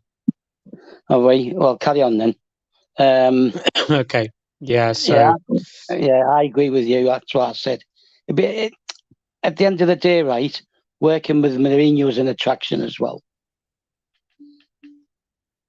Definitely it is, yeah. Right, so for me, I think that's where he'll go. If Roma can come up with the cash, what Chelsea want. If apparently that's what I've read, is that Roma are scrambling to get the cash to go for him. So obviously they're looking to move players on themselves as well. But I don't want him to go to a rival club. It doesn't make sense to strengthen Newcastle.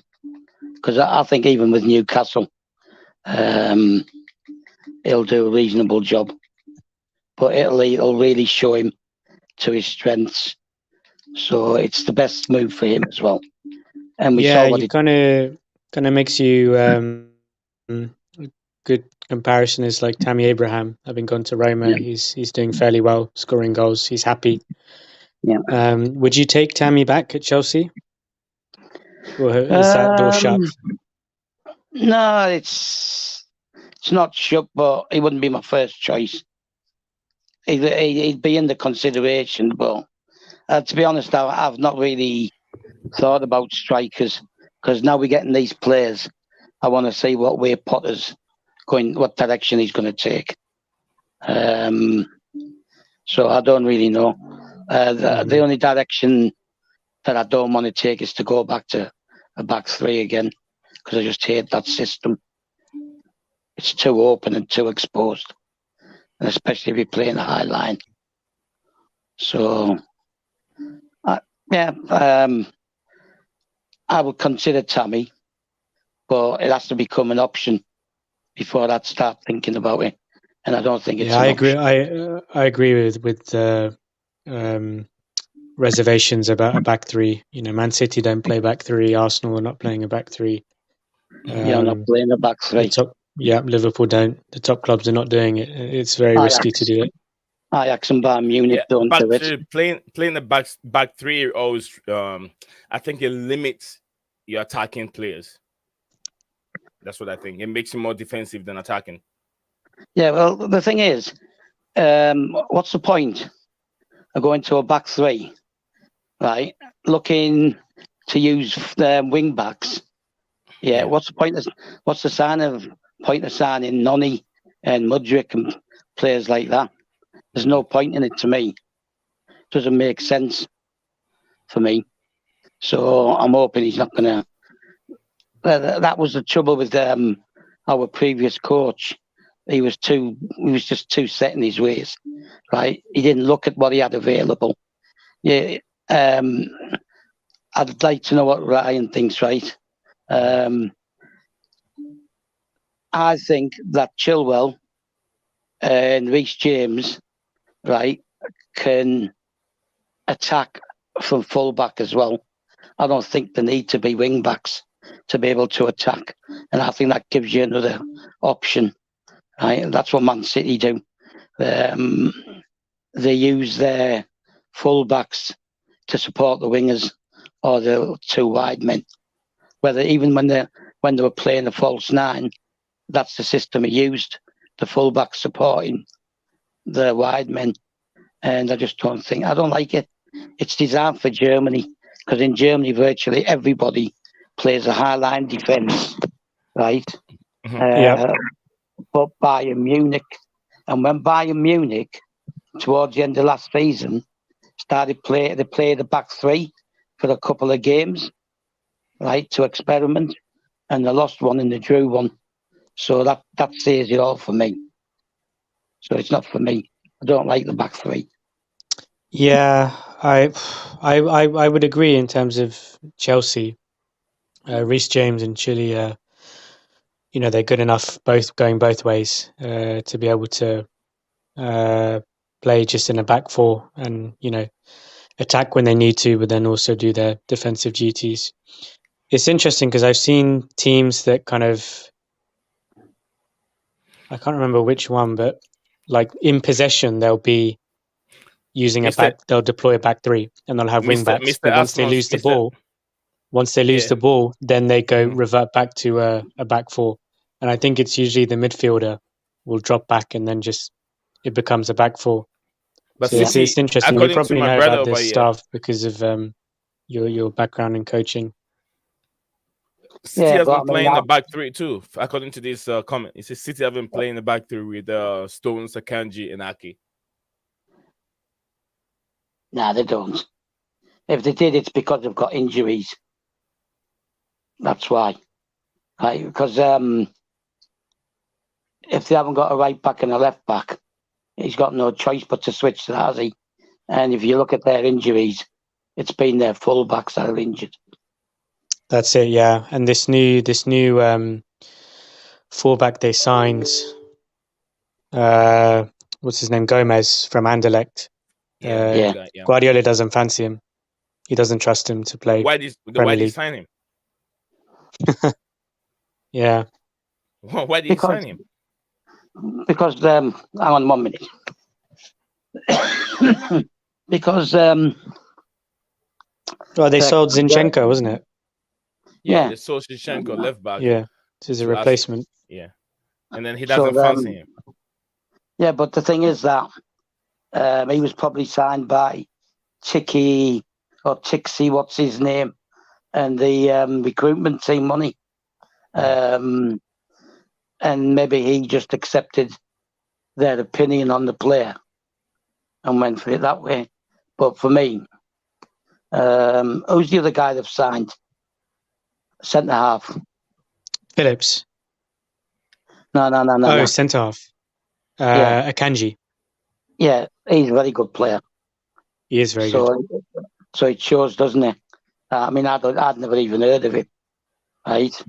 And it shows that recruitment teams, sometimes they can be hit and miss, right? There'll always be a failure here and there, right? And and we've had plenty of them. Last time we had a proper director of football, right? Made plenty of mistakes. So it's hit and miss. But Man City are playing three because their full backs are injured. But they still have the wing backs, right? Once they lose the ball, they drop back. And that's where Nathan Ake has been very handy because he's versatile. He can play full back, he can play centre back. Yep. So you just get, what happens is you'll just get one of the midfielders who'll probably drop into the centre.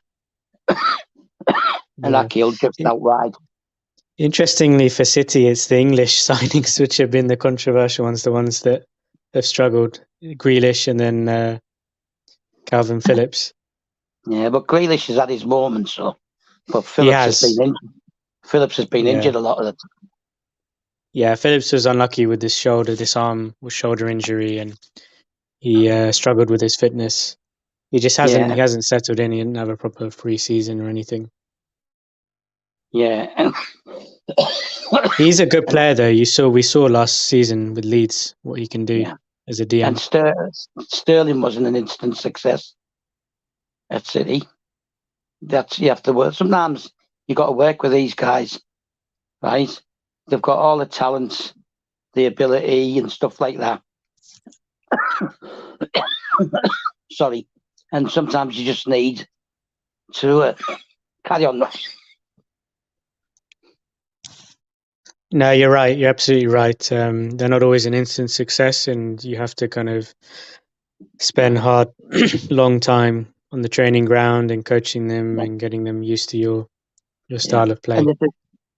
And I've read that despite these teams coming in for Hakim Ziyech and Chelsea generally wanting to move him on, because obviously we have to make sales to balance out what we've bought as well.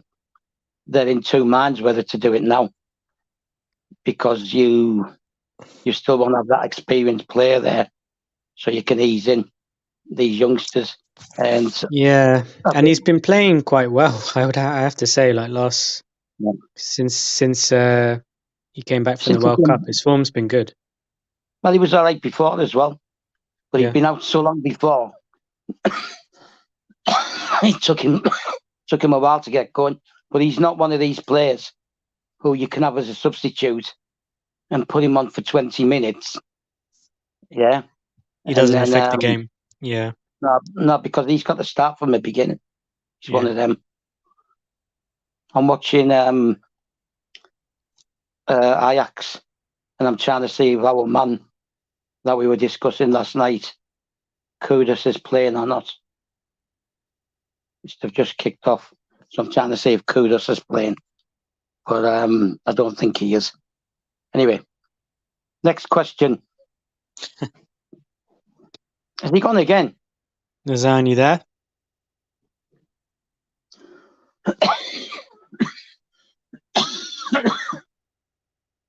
Ryan. Not to worry. Read the comments. Yeah. Let me just check the comments. He's left one on there. Yeah, okay, so this is from Guled Ismail. Potter, very open-minded, willing to learn. Potter's Brighton outplayed Man City last season on the pitch. That's very true. They outplayed a lot of teams. I'm hopeful that we will play very expansive and very balanced football.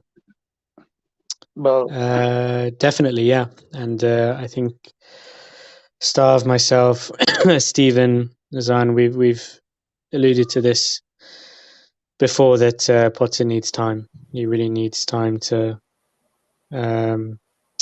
build and coach the players and get his tactics and his philosophy across to the players. He needs time and patience. Well, when he came in, when he took over, he had a couple of weeks because of the games being cancelled because of the Queen. But after that, 3 games every week. No time on the training ground. 3 games every week with the amount of new faces coming in, the signings you're making. It's very distorted, and he needs time for everything to gel. So now, right, he's got time, right? Before the Fulham game, he's got nearly 2 weeks, but it'll still take longer than that. But you've just got to give him the time, right? He's not had time to work with players. Like I said, during December, 8 injuries, 12 away on World Cup duty. Who was he going to work with? You saw that in the friendly with Aston Villa, abroad, right? In Abu Dhabi or whatever it was we played. And you saw that. So, you're right, Stav. Yeah.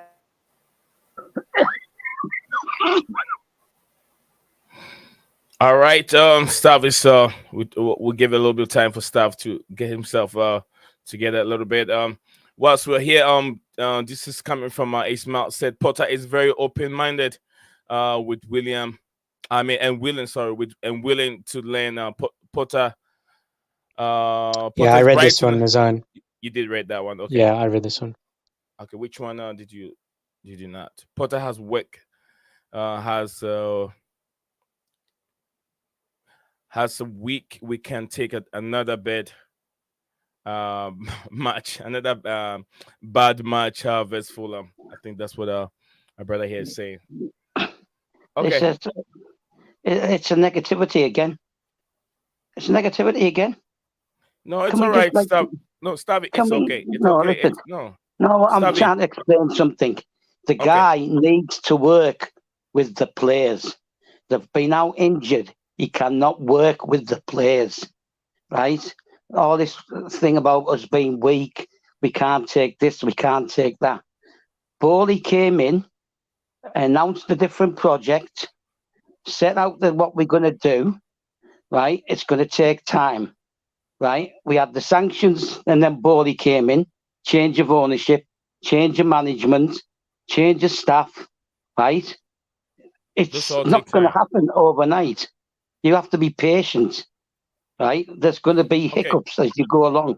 All right. We've Just, talked just about be this many patient. times about the patience in a new project. We've said this many, many times, and I'm sure my brother Asma knows, Mr. Asma. I know he knows so much about the project, and then it takes time for rebuilding. Lots of teams are rebuilding. Look how long it's taking Manchester United. It's taking them forever. Liverpool also under rebuilding. Newcastle are there, but then it looks like they're moving very fast. But everything, they're moving very fast. But then, It's fast been for a 18 reason. months. But yeah, It's been let's talk. 18 Let's months. talk a little bit about the Thiago Silva.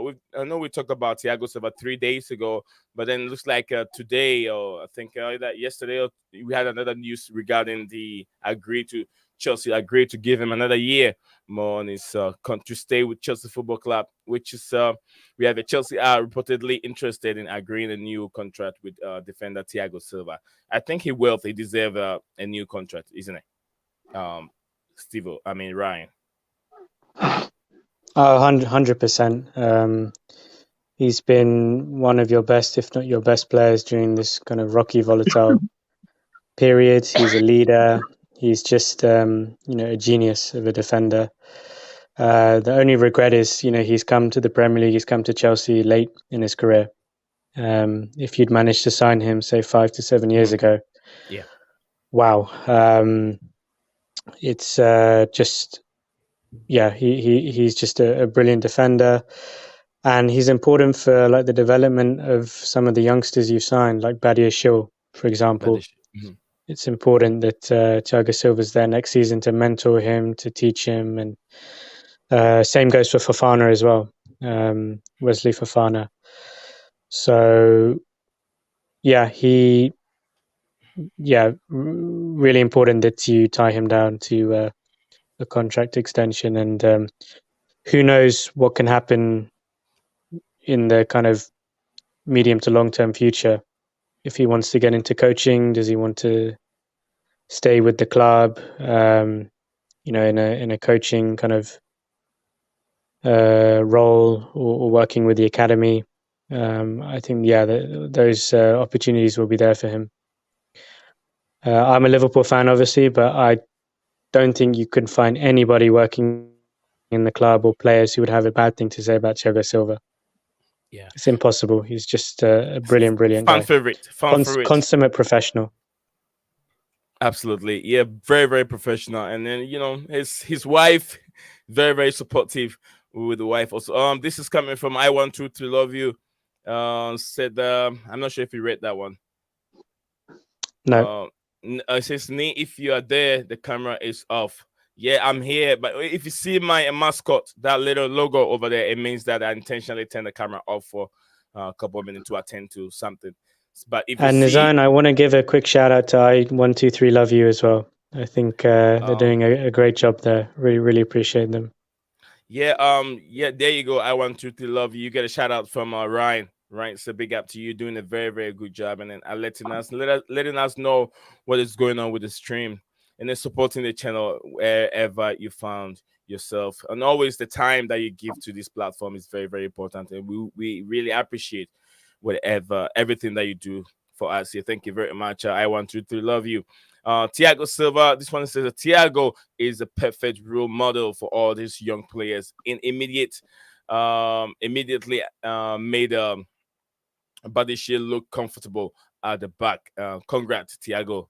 Yes, congratulations to Thiago Silva. We have to stand behind Potter. This is not Roman, and we don't have the luxury to sack and then recruit coaches. We as Chelsea fan need to learn to be patient. Yes, patience is very very important. So are we done with Thiago Silva? We're gonna move on to the next topic, guys. If you're I done with never Thiago even Silva, mentioned him. or you I haven't, all never right. even mentioned him. No, sorry. I think everybody knows what he is. Yes, sir. And it's good news that he signed an extension. I might, one last comment. If we can sort out that central defence, yeah, and we don't get a defensive mid, this is just a wild ball, shall we say, being thrown in there. Move Silva into Jorginho's position. If we can sort our centre halves out. Move who?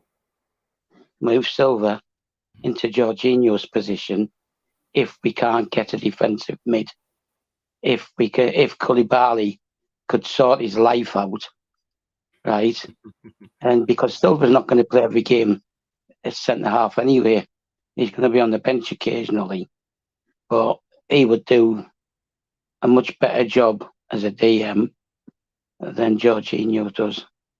Stronger, faster thinking, better passing. Always, even when he's playing centre half, he's looking to set up an attack. That's just a thought, right? I don't think Next that's as kind of crazy or as outlandish as it sounds. I can vision that happening, yeah, and it working. I'm instantly just think as a comparison the job Fernandinho did at Man City, and I think he was 36 when he moved to Premier League. he's moved to Atletico Paranaense now, back to Brazil. But he was one of Man City's best players last season when they won the Premier League. He's 36. So yeah, why can't Thiago Silva do it at 38? Yeah, I think if you manage him very well, he'll be able to play even 2 more seasons, in my opinion. If you manage him very well, because he doesn't show any weakness in his play. If he uses his brain very well, and then he doesn't. It's not as erratic as Rudiger is. You get what I'm saying? He uses his brain very well, and we know when to go in for those 50-50 balls, and who should go for it, and then who covers him up, and that kind of thing. He smells danger at all time, and he uses this experience to be able to dispossess strikers. So but we're talking about him. We're talking about him being moved into defensive mid, right? If we'd have had Levi Colwill instead of sending him away, right? The guy's good enough to play next to Bakayoko, right? And we don't know how good Fofana's going to be because we haven't had a chance to really see him. Is it 2 games he's played? 4 games? Yeah. Right. So if Fofana's good enough next to Bakayoko, then why not move Silva into defensive mid? I mean, Hullet, right? Desai, right? They all did it. Yeah. So Silva's good enough to do it, and he would make us solid. And he's got better distribution, right, than what we have already in that position. So it's not that outlandish. And if we did get Guavidol for next season, although it's looking difficult, we've got the strength at centre half to put Silva in there, and then you've got whoever plays next to him, like Kante, with Kante getting more freedom. So I don't think it's outlandish. No, I agree, and he's got football IQ. He's got very high football IQ, Thiago Silva. He can read danger. He can tackle. I think it's a good shout. It's like when we put Hullet there, right? He just prompted everything. Right? He was like the start of our then sexy football, as they called it, and he prompted and probed everything from there, and he could tackle as well. And we know Silva's timing, IQ, as you put it, right? There'll be certain games we could do that. So this season, even if Fofana comes back in, stays fit, right, and shows right what he's doing, he's going to be okay. We could then think about putting Silva in there if we don't get a DM. I would rather ignore the two targets, like Fernandez and Calcedo, and wait and either go, I know you want him, I try and get Bellingham or Rice to come in instead of those two, either of those two. Right? And then that means we can release some of the English lads who are not performing as well, because then we got an Englishman coming in the midfield. But that's another option. But you would be looking, both of them are young as well. So I don't know. At the end of the day, I'm sure Potter knows what he's doing. He just needed time to work with the squad, and he's getting a bit of that time now. But it's not going to happen instantly, all the same. The only reason we got the time is because of being out with the two cups, because it was the League Cup this week, FA Cup at the weekend, second leg of the League Cup next week, I think. So going out of the cups is actually helping us with the league positioning and the Champions League to prepare for those two things, the important things. FA Cup, and it's baby steps, but you haven't conceded in your last two games. You've got a winnable match next week against Fulham. Things can slowly kind of change now for the good. See, the thing is, I still look at those two defeats at the beginning of the season to Leeds and Southampton, which we shouldn't have lost, because at that point we only had Kante out, and we shouldn't have lost those two games, right? And we beat them 3-0 and 6-0, I think it was, only like weeks before, maybe 7-8 weeks before. And when we to me, that indicates there was not good things happening behind the scenes, and it was impacting Tuchel, and it was affecting the players as well. That's the only explanation I can have, because I agree it's crazy that you could have thrashed them and then weeks later you lose. Yeah, and then you add those points up, right, on top of the table, and you take a look at the table again, and you look that we've got a game in hand on a couple of teams as well. Like we could have been up in the top 4 or 5, fifth maybe, and starting to consolidate that position. But going out of the cups has done us a favour. I always like to win the FA Cup. I like winning any cup. I've seen us win both of them cups, right? But in the scheme of things right now, they're the least important things that of our targets this year. Right? If we get into the Europa League, so be it. If it's not going to be the Champions League, it's still European football. But if we're not in Europe, right, and we're getting these players, and Potter's got time working with them, there's no reason why we shouldn't be up there next season. Right? We won't win it, but we'll get closer, to Man City and Arsenal at that point. And nobody knows what Arsenal are going to be like next season, right? Because they've avoided injuries, haven't they? They've avoided injuries, and they had a very easy, comfy kind of fixture list at the beginning of the season. Yeah. That's why they won so many games. Okay.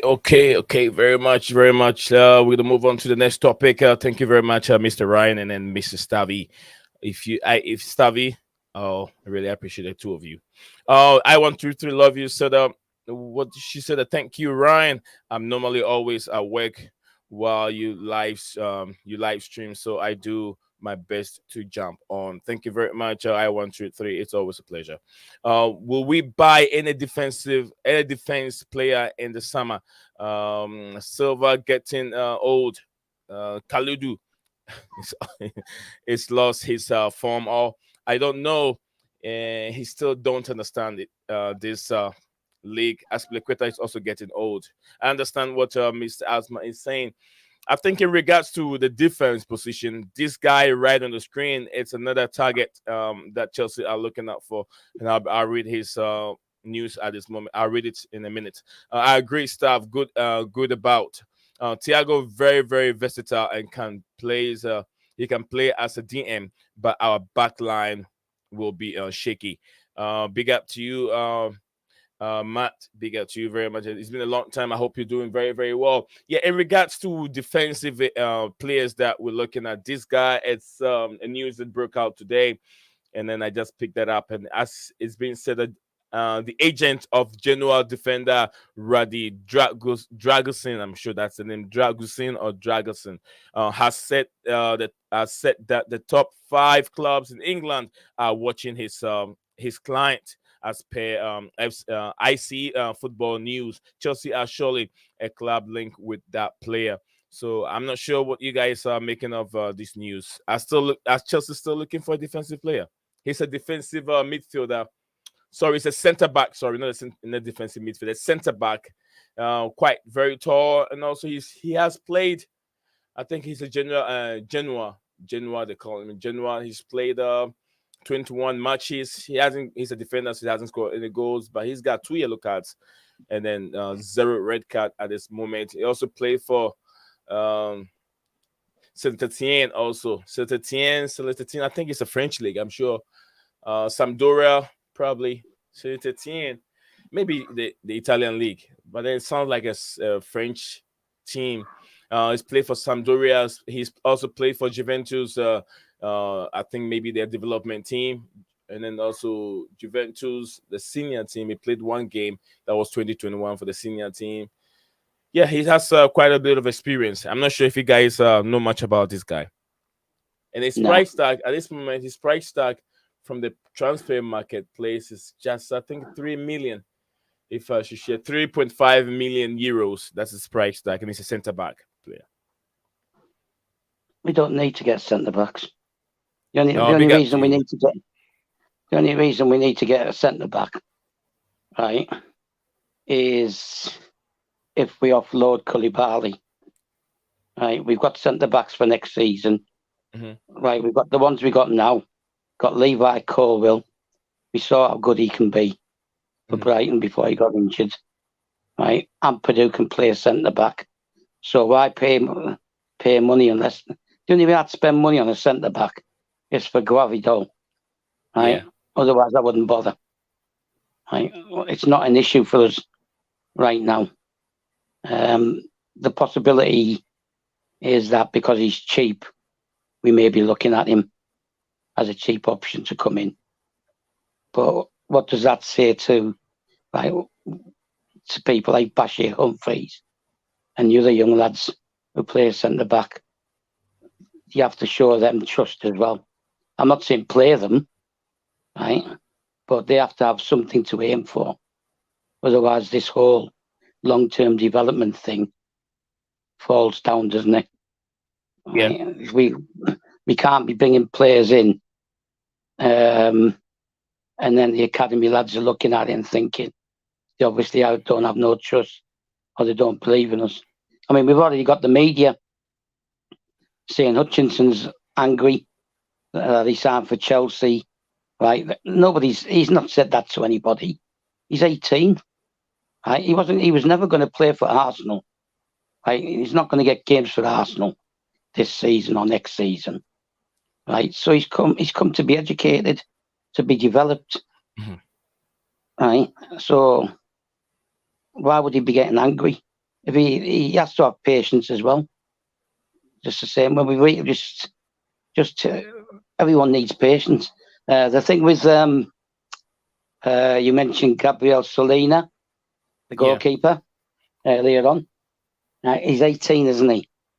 Right, and we signed him in August. He's 18 years old. Yeah, Solina. Yeah. Very, very good goalkeeper. Yeah, so we signed him in August.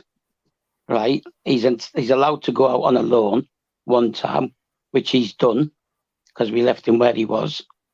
Right, so this is like his first year because that loan period still counts.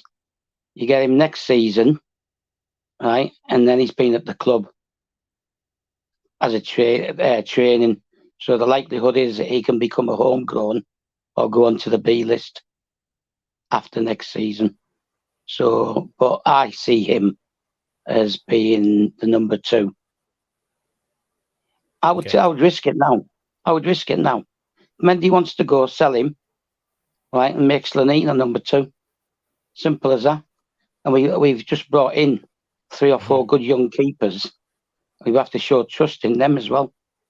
So if Mendy doesn't want to sign the contract, then if I was Bowley, I'd just say, right, we've got a number 2 already. But he could be a homegrown stroke list B player after next season. And he'll still only be, 19 before he gets to 20. So, and it could be the same thing with Santos. Welcome to the stream, Steven. How are you doing? Yeah, not bad. Sorry, I must have started a stream, guys. Yeah, they miss you. Everyone miss you. But welcome back. It's better than not coming at all. So we always happy to see you here back. Yeah, I opened up YouTube and saw you guys are still live, so I was like, I'll jump on now. Okay. So Steve will take over the comments, and Ryan will take over the topics, and then Stav will support whatever the commenting. So yeah. Do you want to say anything else? Just quick, I'm not sure if you Steven, have you had any? Yeah, there's I'm sure you guys have the topic in the chat, right? Yeah. Okay, the topic is right. The next we're talking about this player on the center back from Genoa. This is the player we're talking about. So the next one you guys can have it, and then I'm sure I will be around by the time you guys get there, because I know Stavi is here. Stavi can even take 30 minutes on one topic, so that'll be good. Stavi. You're not ingratiating yourself to me. Huh? That you're not ingratiating yourself to me. Because I love it. You got all the answers. You got all the answers. Show some respect for your elders. Oh, that's what I always have you here, because you got all the answers. Stavi. Why do you think I always go to you? Because I know you got it. Stavi, I love you. I love you, Stavi. I love you. Carry on then. Yeah. Stavi, you got my message, right? No, 1 minute. Yeah, it's right in the private chat. It's right there. So yeah, like I said, Steven, have you heard about this guy? If not, you can go ahead with what you were saying. Yeah, no, I haven't. Not since, go ahead. Like, not other than what you sent earlier. I've not had the time today to actually delve into it. I'll have to do that once the stream finishes or something. But yeah, I just saw this, right? So there was a report earlier, I'm not sure if you guys touched on it, that we had a sort of in-house game and somebody didn't take part due to injury. Yeah, we did talk about that, but yeah, you can go ahead. Yeah, we can rule out Mudryk because there's a video Mudryk putting in training, like extra work. By the way, Steven, whilst you're talking, by the way, there's another news on Liverpool. Ryan, I'm sure you know about that. I sent that in there. What's this time? There's a news about Liverpool, so Ryan can take that when you guys are going through the topics. All right. Okay. Yeah, no worries. But yeah, we can rule out Mudryk being the guy that was injured after training. He was working on the pitch, working on shooting with both of his feet. So I like that mentality. He's staying, he's working on his game. And we've seen him do it in the gym, and now we're seeing these clips from after training on the pitch as well. So it's nice to actually see someone have that mentality where they want to stay and they want to like work on their craft.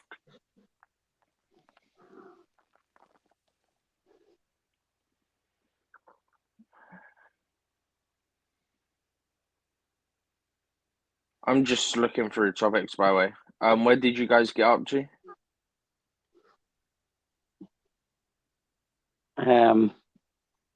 Well, I don't know. I can't see the comments, so because I'm on my mobile. Oh, no, yeah, Ryan, are you able to hear me, yeah?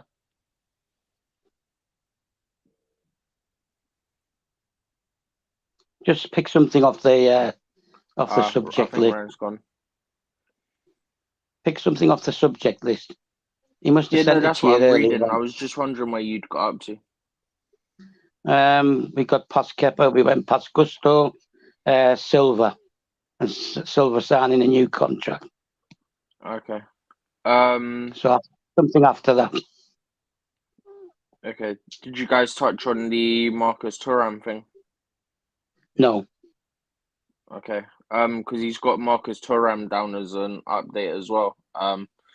So from what I saw on that, I'm not sure if you've seen it. Essentially, he's blocked a move for January, but he's still out of contract in the summer. So he's blocked a move for now, and he's got basically stick to just waiting for a move in the summer.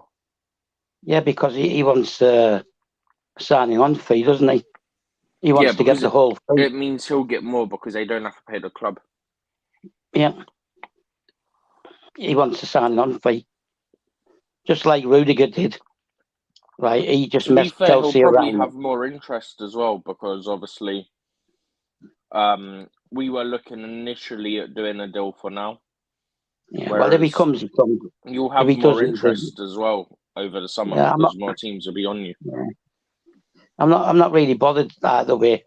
Right, if someone wants to come to Chelsea, fine. Right, but if they prefer to go somewhere else, they can go somewhere else. Mm-hmm. Just like we had with Christensen, Kunde, Rudiger, because Rudiger and Christensen. Yeah, well, De Ligt was because we didn't chase him enough. Right, we showed an initial interest, and then Bayern Munich started chasing him, and they were sending people to meet him and things like that. But also, you have to take it with a pinch of salt. But my main thing is Christensen and Rudiger messed us about, right? Because they knew they would get bigger signing on fees by moving. If they don't want to be at Chelsea, go. If you don't want to come to Chelsea, fine, go somewhere else. We want players who are coming because they want to be at the club, because they believe in the project, yeah, right? Mm-hmm. And they're not just coming for the money, right? That's why Mourinho, right, even Ranieri, right, when we were signing players in Roman's first 2 years, we did a check on players' attitude, personalities, and stuff like that, right? And we generally got most of them right. Right? Nobody knew that Veron was going to be a dipstick, right? And nobody knew, right, that Mutu liked to indulge in white lines, right? So you don't. That's not the sort of thing. I still remember that Solomon Kalou song. Yeah, but Solomon Kalou had the right because of some of the stuff that's mentioned. But you know what I'm on about. But Solomon Kalou had the right attitude. He accepted, right, that he was going to be coming off the bench a lot. Yeah, right, and he was willing to stay and fight. So that's different, isn't it, from Mutu? Yeah. I mean, Mutu could have been a massive success, right? If he wasn't interested in the powder, right, and whatever else he was doing, and he was a success. He was a success to start with, but you can't allow that culture to come into the club, right? Yeah. So those were the two big mistakes of Roman's first couple of seasons, plus Crespo. But with Crespo, it was his wife didn't like to be in England, right? But even then, Mourinho talked him into coming back for the season, right? And if you look at the photographs of Crespo with the Premiership trophy and his medal, right, you know that he cherished that season, and he says it, right? So his attitude, whilst he was at the club, pulling the shirt on was the right one.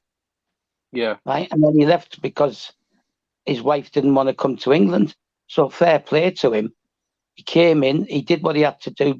He helped us win the league. And then he went and did what he needed to do elsewhere. Yeah, but he gave 100% whenever he pulled that shirt on.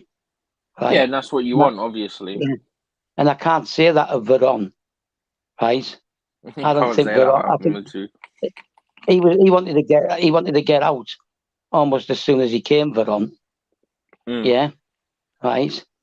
And when you compare Veron and Mutu to someone like Jimmy Floyd Hasselbank, who we let go because he didn't. He was not past his best, but he wasn't at the height of his powers. But when he was at the height of his powers, again, 100%. He didn't come to Chelsea for the money, right? Makaleli, he didn't come to Chelsea for the money, right? Although he was better paid, right? He came to Chelsea because he wanted to play, right? Which he wasn't doing at Real Madrid. And nobody can ever claim that he didn't give 100%, right? And it's the same with Kante. As soon as he goes on that pitch, you know he's going to give you 100%. He might have an off day here and there, right? But so does everyone. Yeah, but last year, you have to remember, and this is what's worrying me now, when he comes back, Ramadan, right? And he's going to be fasting again. Yeah, fasting. Yeah, so that's what worries me now. But hopefully they'll manage it better. Yeah, right. You'd like to think so. Yeah, I saw a thing in Germany, where in Germany, yeah, right, they stopped games in Germany to allow players to take drinks and eat energy bars as soon as the fasting time finished. Yeah. On a match day. And that's just what we need to do. We need to manage him better, right? And a lot of that was down to his fasting last year, right? But you look at other players, right? The thing that really wowed me was Rudiger and Christensen, right? And Real Madrid want to get rid of him already. Do they? Because Perez doesn't like him. He doesn't think he's good enough, right? Interesting. And that's the stories coming out of Madrid, right? And Christensen doesn't play. Yeah, Christensen doesn't play every week. It's down to sometimes it's down to attitude as well. Yeah. Right. Read some of the comments. All right, Christensen, when he does play, he'll just say, "Oh, my stomach doesn't feel well. Yeah. I've got to sit out this week." That's another thing. That's another thing. Now, while Knee's not that here, annoyed me with the FA Cup. Yeah. That Knee, with Knee not here, right? Right. Tuchel favoured him over Chalobah, right? And then he went off, didn't he? Sick, stomach this, stomach that, because he didn't want to get injured. That's one of the things that Sarri definitely got right. Do you remember his conference? Yeah, but the thing is, he didn't want to get injured, right? Yeah. And then what did he do? He had to go to Chalobah, didn't he? And say, "Oh, you're playing last minute." How's that kid going to prepare for the cup final last minute? Yeah. Right. Just quickly, was that the game where he got we'll go through the comments. Yeah, go through the comments. Yeah. Go through the comments, because then we might get some questions from them. Yeah. So I'm not sure if Nee read this one out, but Santiago says we will get Malo this January still. I don't know if. Yeah. Yeah, I would. Yeah. It's It's more a case of will we loan him back or not? It seems to be. Yeah. We've discussed him already. We've discussed him. He's responding to what we said. Right. Okay. Basically, I said, if that's what they want, just to make the deal go through, just do it. Because then you got your backup to Reece from next season sorted. Yeah, but you need to get the deal done now, because there could be competition. 100%. I agree with you, but I'm saying if that's what it takes, just loan him for 6 months. Yeah. If we can recall, have you seen the potential domino of right backs? Yeah. So Pedro Porro to Tottenham, he's agreed personal terms, 5.5 year deal. Jed Spence. And yeah, so Sporting are looking at, I think it was Tarek Lamptey. Yeah. Leon looking at Jed Spence, and obviously we're looking at Malo Gutso. Yeah. Well, the thing is, if Tottenham let Spence go, right, then we get Gusto now, right? If they don't, and Gusto stays, then that's when you get into the situation of having to loan him back. Yeah, just agree the deal, loan him back. Yeah. I don't think it'd be an issue. Well, it is. At the moment, that's what's holding it isn't, it isn't at the same time. Because obviously, ideally, you want him in now. Yeah. But if he's the man they want, and the man they see as fitting into the project, just get the deal done. Recall Dujon Sterling, right, as a backup for Reece James. And then you can have a look at Dujon Sterling as well. If games are won, if the games are won, you're 2-3-0 up or whatever, you just put Dujon Sterling on for 15, 20 minutes and take a look at him and give Reece. And it also gives Reece that little bit of time where he's not playing just to start a recovery process a bit earlier. Asmar, I think it is, says, can we sell Cucurella and then buy Alex Grimaldo? I doubt that's going to happen.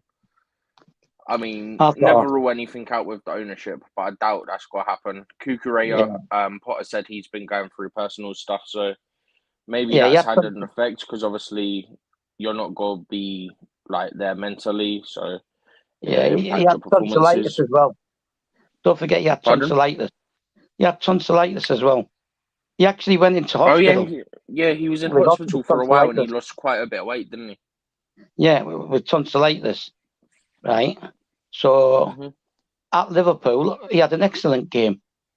He virtually snuffed out Salah, right? With the help of Hall, right? Salah did nothing. Although he's not been that great anyway in recent weeks. He's still the type of player you have to snuff out. You still don't give him a chance, because he's the type of player who will take one or two chances during the game. And Cucurella was excellent against him. So we got time. He's not someone we need to sell right now. We need to get a good look at him. And Potter knows him. He's the only player Potter knows inside out, right? So ultimately, it's him and Chilwell, isn't it? Right? And you can play Lewis Hall there as well. So there's no need to sell him. And if next season, if we bring Colwell back, you've got Colwell can play left centre back and left back. Yeah. So and we got Ian Matson as well. We got plenty of cover there anyway. Yeah, it's not like we need time though, because of what Potter said the other day. Yeah. About my main stuff problem that's going on. Yeah. My main problem with the defence is Koulibaly, because I've not seen anything outstanding from him. He's had a couple of decent games. On the ball, that's all it is. It's on the ball that's the issue. Yeah, but the thing is, right, how many times has he been booked?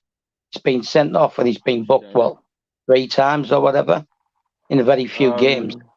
He's played. I'll look it up. Yeah, he's only played a few games, 12, 13, whatever, right? Yeah, and he's been sent off double yellow once, wasn't it? 4 yellow cards. He's too rash. He's too rash. Those 4 yellow cards. Yeah, but he's too rash, right? And he's not what I expected. He's not the Koulibaly of 2 years ago. I expected it, to be honest. I think we all thought, he's class, get him in. It just hasn't worked out. Yeah, so that's my main problem with the defence is Koulibaly. Right, Cucurella was a problem for me before I knew he'd had tonsillitis and went in hospital. Right, but the guy, a lot of these players have barely played it together as a unit. Someone's been in, then out, right? And then someone comes in, and then someone else goes out. So you need to have a basis and a spine, right, to your team. Yeah. We've not had that, right? And like I said to Ryan earlier on, when people were talking about what we're 10th with this and that, right? It's like I said to Ryan, I said losing to Southampton and Leeds just weeks, maybe 7, 8, 9 weeks after we battered both of them away, right? 3-0 and 6-0, and then we go and lose to them. There's no way in this world that we should have lost those 2 games with only Kante out. And that is only Kante. Only Kante was out. So that's another thing we're coping with. We're playing catch-up from the beginning of the season as well. Yeah? So for me, we have to take that into account. But if we'd have won those 2 games and you throw the 6 points on, and you mentioned this the other night as well. I said the other day when we're looking at a table, we would be right up. Well, I brought it up, and then you checked, didn't you? Right? Yeah. And then that's we what got I'm saying. games. Like when I looked up, I said like we would have been right up there. 6 points makes a big difference because of and we got games, the top half is so tight. Yeah, we got games in hand on a couple of the teams as well. I think one of those includes Fulham as well in terms of games in hand. Yeah, it includes Fulham now, and them losing the other night has helped us. Yeah, I think I'm going to try and quickly pull the league table up. Just leave it for now. Wait till Nee comes back for that. Right, just look at the next comment. Go to the next comment after the one that's on the screen. Yeah, so that was the one after that was the one about Asma saying about Cucurella and Grimaldo. Santiago said Chelsea don't want 26-year-olds like Grimaldo. Not entirely true. In the sense of we know they want younger players, but they also want to have experienced players. Hence the Silva extension that's going to happen, for example. Yeah, could I just say something? They want the majority of a younger team. Yeah, go on. Can I just say something here? Right. Whatever people think of Gallagher, Havertz, Mason Mount, right? That age group of players, right? We already discussed Mason last night. The guy's been running to the ground. Yeah. And every Gallagher, manager uses him so many games that he just needs a rest. I think this 2 weeks is going to help him as well. Yeah, and maybe not play against Fulham, right? If we got someone else. Depending on what happens with midfield and if the injury that's going on is a midfield or whatever. Depending on who it is. Right, and Gallagher, right, he needs to be played in one set position. He's another one who's been moved around. That's the same with what you were saying about Mount as well. Yeah, right, they're being moved. I think some of it has been needs must, though. Do you know what I mean? No, I agree. No, I said last night, right, Mount's been run into the ground because of injuries that we've had to face, right? And he's had didn't to you say he's played like 3 different positions or something? Yeah, 3 or 4 different positions, right? Left, right, centre, dropped back into the defensive mid. He's played in the front 3, right? And things like that, right? And basically he's running to the ground. But anyway, getting back to what I was trying to say, right? Mount, Havertz, if we keep him, Gallagher. Who else is in that age group? If you bring Ampadu back, right? For example, these are the guys. Yeah, these are the guys who are going to become the experienced players. Right? In 2-3 years, sure. Yeah, they're the ones who are going to be the ones leading the team, right? And G'ing the team up, right? This is assuming they all stay. So signing 26-year-olds, right, they have to be top notch. They've got to be top players if you're going to sign someone 26. Yeah, and that's what we were saying as well, because that's obviously what Asma was saying about can we sell Cucurella and get Grimaldo. Obviously, Cucurella, we said, is going through personal stuff. Let's see what happens. Another one, isn't he? He's another one. How old's Cucurella? He's another one who's going to become one of the I experienced don't think guys. he's that old, is he? He's in his early 20s, isn't he? It's got to be right. Yeah, right. Kukurea is 24. There you go, see? So these are the players who are going to become the experienced ones. Yeah, you Yeah. can see what the vision is. Yeah, Chalobah, he's 24, I think. You know what I'm He saying? might Like, even be one or slightly two old. younger. I'm not sure about Chalobah. Because I've got to make remember, sure I get the right Chalobah up because obviously that's Nathaniel as well. remember Yeah, he went he's out on 23. loan. Yeah, see? These are the players, right, who are going to become the experienced players, right? Mhm. And then the ones we're signing now, they're going to become the Mounts, the Gallaghers, the Havertzes, right? The Chalobahs. They're going to be the ones who become them. And then you've got Hutchinson, Chukwuemeka, Casadei, Noni. Right? They're going to move into the next stage level, right? And this is how the club's going to progress, right? The experience starts coming from the players who are older now, even though they're still young. Right? Yeah, I think he's back, by the way. Yeah, and that's why a coach like Potter isn't as important, because the previous He's guy, done the project stuff. the previous guy didn't have an interest in it. He just wanted to spend money, right, on short-term fixes. Right, I think players I are going to mentioned come it in. the other day, right? That apparently Potter said to Aston Villa and to Cons, like, yeah, you'll go play and all this, and just didn't play him. Who? Tuchel. Potter. Apparently, when we were signing Cons. You're on about Chukwuemeka. Yeah, right. He never signed him, right? People like Chukwuemeka were signed on the say-so of Neil Bath, the academy boss, because he would have seen he him got play. promoted as well, which rightly so after everything he's done. Which he would have seen playing against us in youth games and under 23 games and stuff like that. Same for Amari and all these as well. Yeah, these kids, right? They're going to move up in stages. You're going to have 4 or 5 guys at different age levels moving up through the chain, the playing chain, right? And taking over from the ones who are above them now. So it becomes continuous, right? And all these guys are going to know what's expected of them, right, as they move through the age groups. Okay? Right? And this is why Potter is important and is long term. And people who think he's going to get sacked need to forget it, because he's not. That's why he was brought That's what in. I've been trying to tell people as well.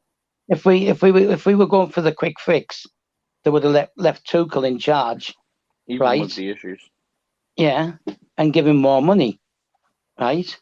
And just wasted the money on players we would have to end up selling in 2 or 3 years' time. Because he would have.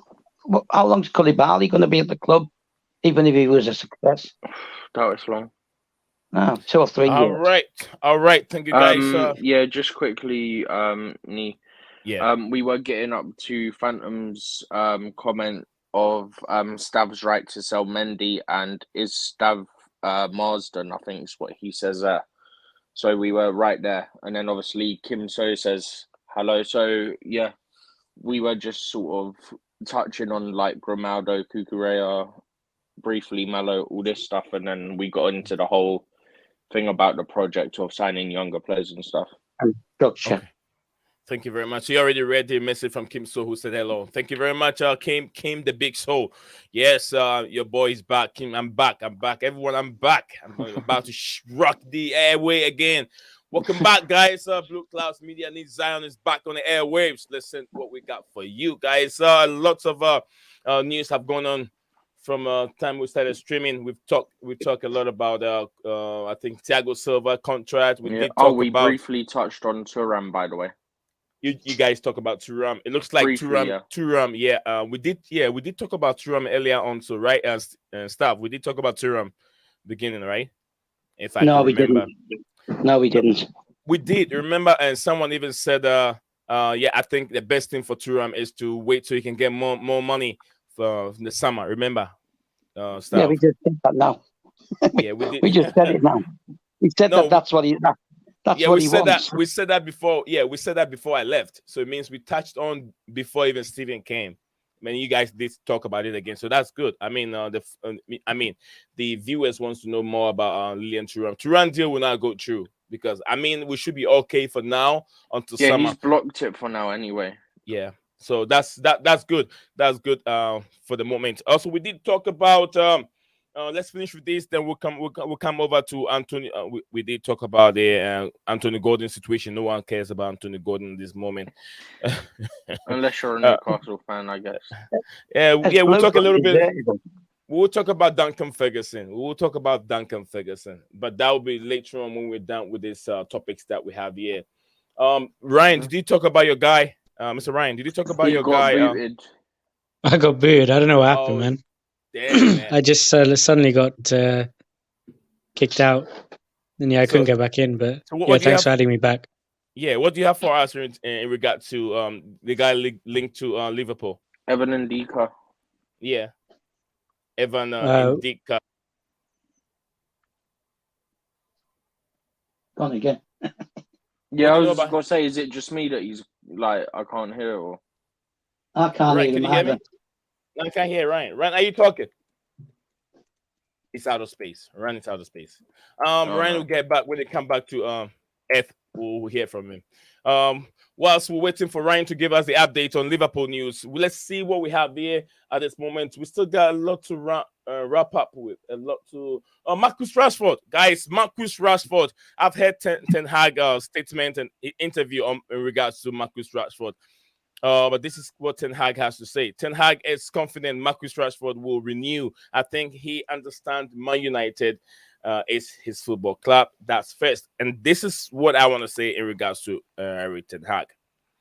If Rashford is not okay to sign a new deal, let him play his football. He's on the right mind. He's playing football right now. Do not bug him with contract renewal. If he doesn't they've want to already sign, triggered an 1-year extension in the contract, right? yeah, that's what they're trying to make him sign again. And it Yeah, looks no, like he's but not I think ready. they triggered that already. So you've already got an extra year. Leave it till the So summer because you now got him for an extra year. Because Yeah, he was got meant to 2 run years. out of contract in the summer, but I think they triggered a 1-year clause in the contract. So that So 1 you've year got will the take them summer through now, so you can leave it till the summer. summer, negotiate before pre-season, and So, then yeah. leave him for now. Leave him for now. Let him concentrate because Rashford is playing the best football he's ever played for Manchester United. And then He's when in he top when he form. rises, Just let him be in top form and help your team. right. So I prefer if Ten Hag and the higher hierarchy will just relax. Let's wait for summer, and then they'll all come in and sit this guy down and see if he's gonna re-sign with Manchester United, or if it feels like moving to PSG, let him go. He's tried his best as a young player. I feel like it got to a point. Rashford's mindset wasn't in football. It was all about charity work, helping the poor, which was very good. But the main objective for Rashford was to play football, and he was out of form. So if he's back again playing football, I prefer that they'll leave him alone, let him continue playing his football. Yeah, I 1, 2, 3. I'm back. Thank you very much. I'm back. No camera for you. Guys, no. I think that's because of. I don't think it was on immediately after for a little while. am I live on YouTube? I'm not sure. Yeah, let me open up the YouTube. No, I think I'm yeah, live. I can see you. Yeah. Okay. Yeah, I think Ryan is trying hard to come back with the Boeing 316 from Jupiter to Earth.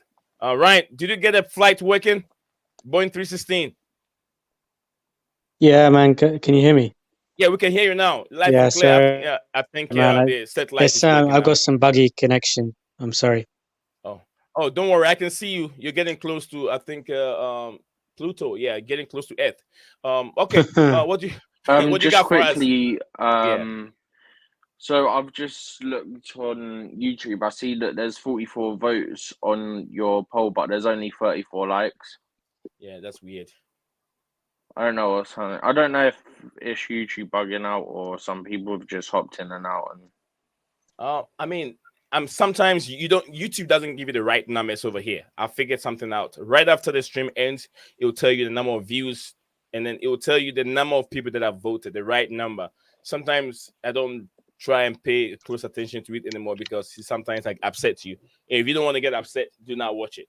Just focus on the people that are joining. Tell them, hey, if you're just joining the platform, just don't forget to subscribe and then like the platform. Like and subscribe. It's very important. So I put that poll there and people 44 votes, but we only have 33. I don't know what about it's very plausible that it's YouTube just bugging out because it likes to do that. It happened. So yes, Mr. Mr. Asma, big up to you. Asma's been here with us all day.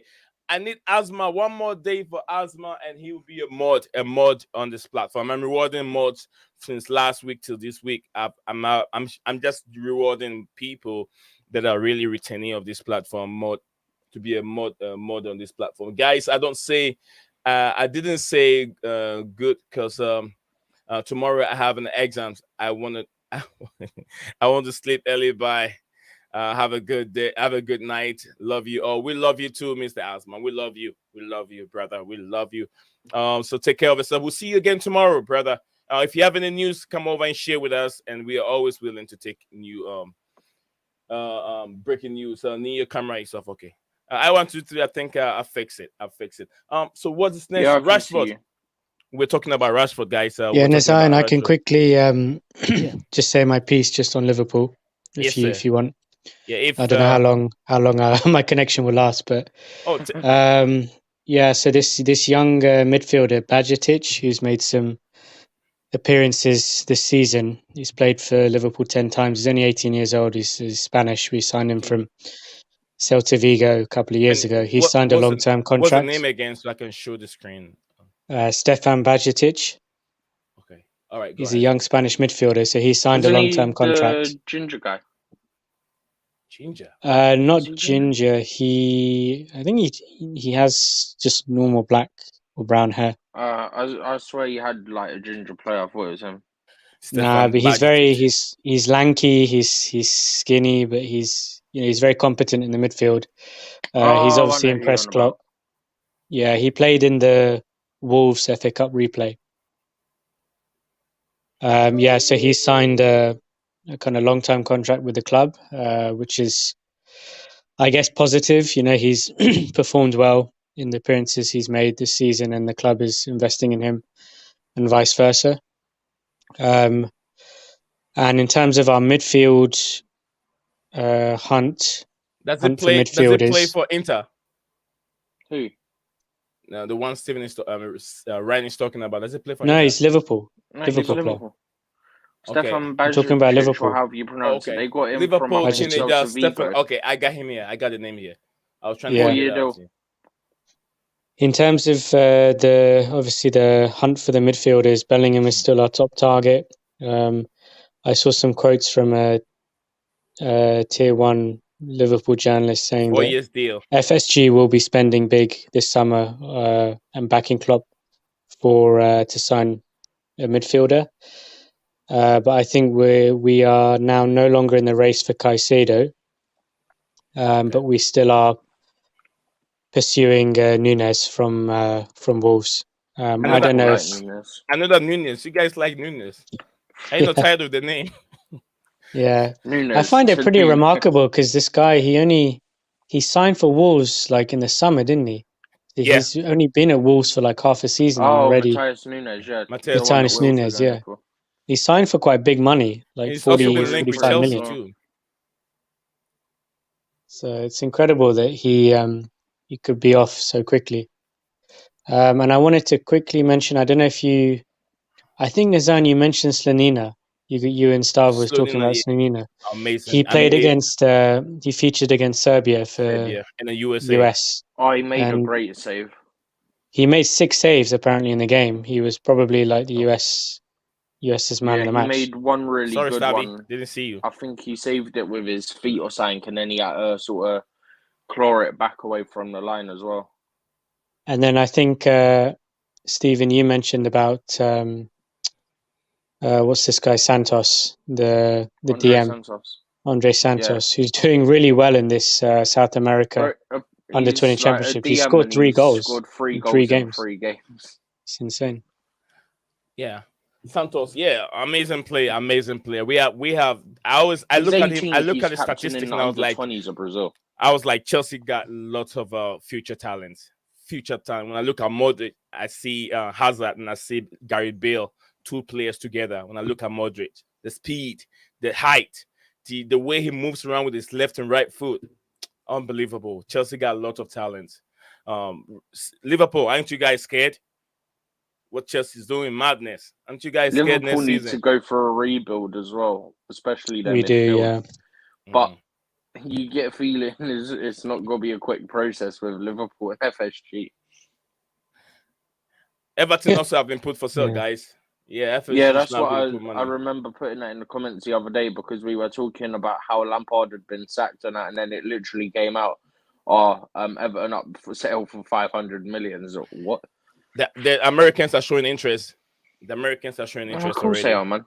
It's not a shock anymore. They've realized that now the money is in football, which is soccer over here. So they're drawing so much interest into it, which I'm very happy with it. I'm very but happy. you've got to get the right people, like us, for example. Yeah. Mm-hmm. Plus, the clauses that Roman and that put into it when they were buying also helped. But from our knowledge of Bowley and Mark Walter, who are just 2 of our owners, both obviously owning the Dodgers and how they run the Dodgers, you know that they go out their way to win. They're not just here for profit and then run. Santiago said there's too many players like Casado, not a big lose. Do you guys believe we could that? still go back in for him. Somebody, I don't know where they got this information from. I'll have to check. But they said that the journalist Rob Prattley, someone said, apparently he said that essentially Chelsea technically can pay the clause for Enzo without being in breach of FFP. You're going in and out, Stephen. Oh, no idea why. But yeah, apparently we can pay the clause on Enzo without breaching FFP. I don't know how, but if we can at this point, you may as well just do it. Oh, Lampard released a statement after getting sacked. Can you share with us?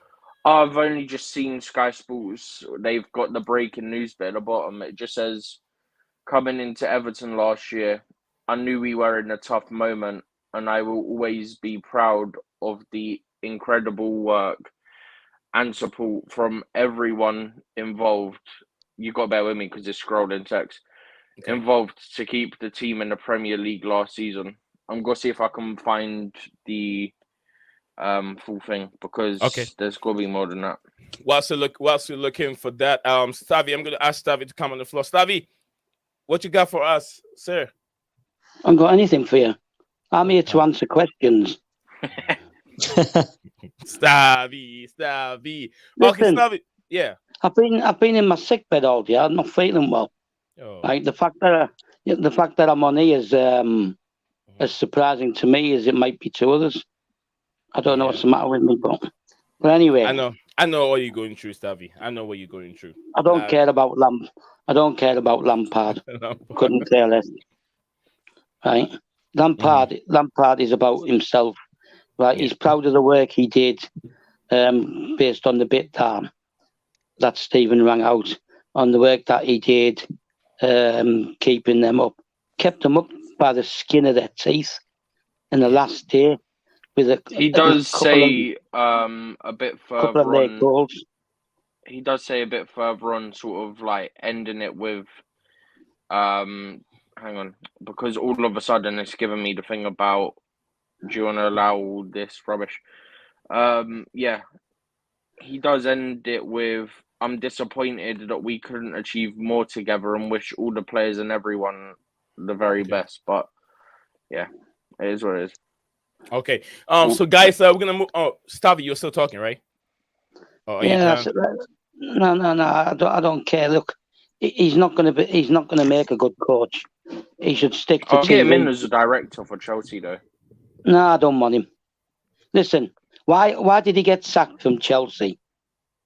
As a director, not as a coach or manager. Wait. Why did he get sacked from Chelsea? And it wasn't just the results, right?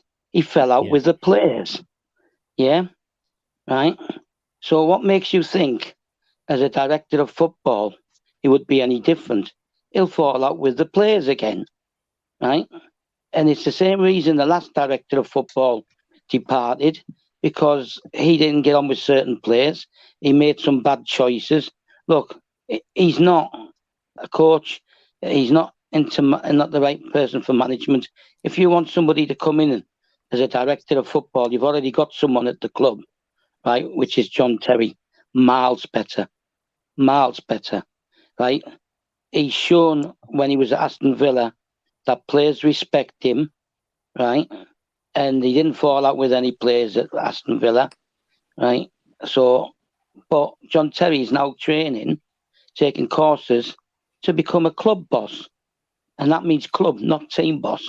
He's moved on from being a club coach because he's probably realised that there's too many pitfalls. He wants to be the next Vival or someone like that, right? But we've got technical directors, right? We've got... He could help with the recruitment, though. Nah, why? Let me guess. You're going to say he could help with the recruitment, right? Because he brought all those players in, right? When we had the transfer. He also wanted Bellingham before he went Dortmund. Identified him. He wanted Mudryk at Everton before there was all the stuff where he blew up. Bellingham is a no-brainer. Everybody wanted him, right? But he chose, when we tried to get him, and he chose Dortmund. It's a no-brainer, right? Saying he wanted Bellingham. Look, he came in. Even right? United even had him on quarantine and still did not sign for United. Yeah, right. Yeah, but the way United are, don't blame him. Yeah, but it's a no, Stephen. Let's get serious here. Forget what he was as a player, right? You look at his 3 management jobs. At Derby, right, he had to have help from Chelsea, Liverpool, and a couple of other clubs, right, to get loanees in to help him at Derby. And even though he got to the playoffs, he dropped from 5th to 6th. He failed. Right? He failed. Right? He failed at Chelsea, like it or not. Yes, I gave him credit for getting us out of the group stage of the Champions League. Right? But there's no way he would have took us any further. Right? He failed at Chelsea. Right? And he failed at Everton. Yes, Everton's totally screwed up club. Right? Some of the signings have been bad. They couldn't make any more signings because of financial fair play. Yeah, right. He's not made of any form of management.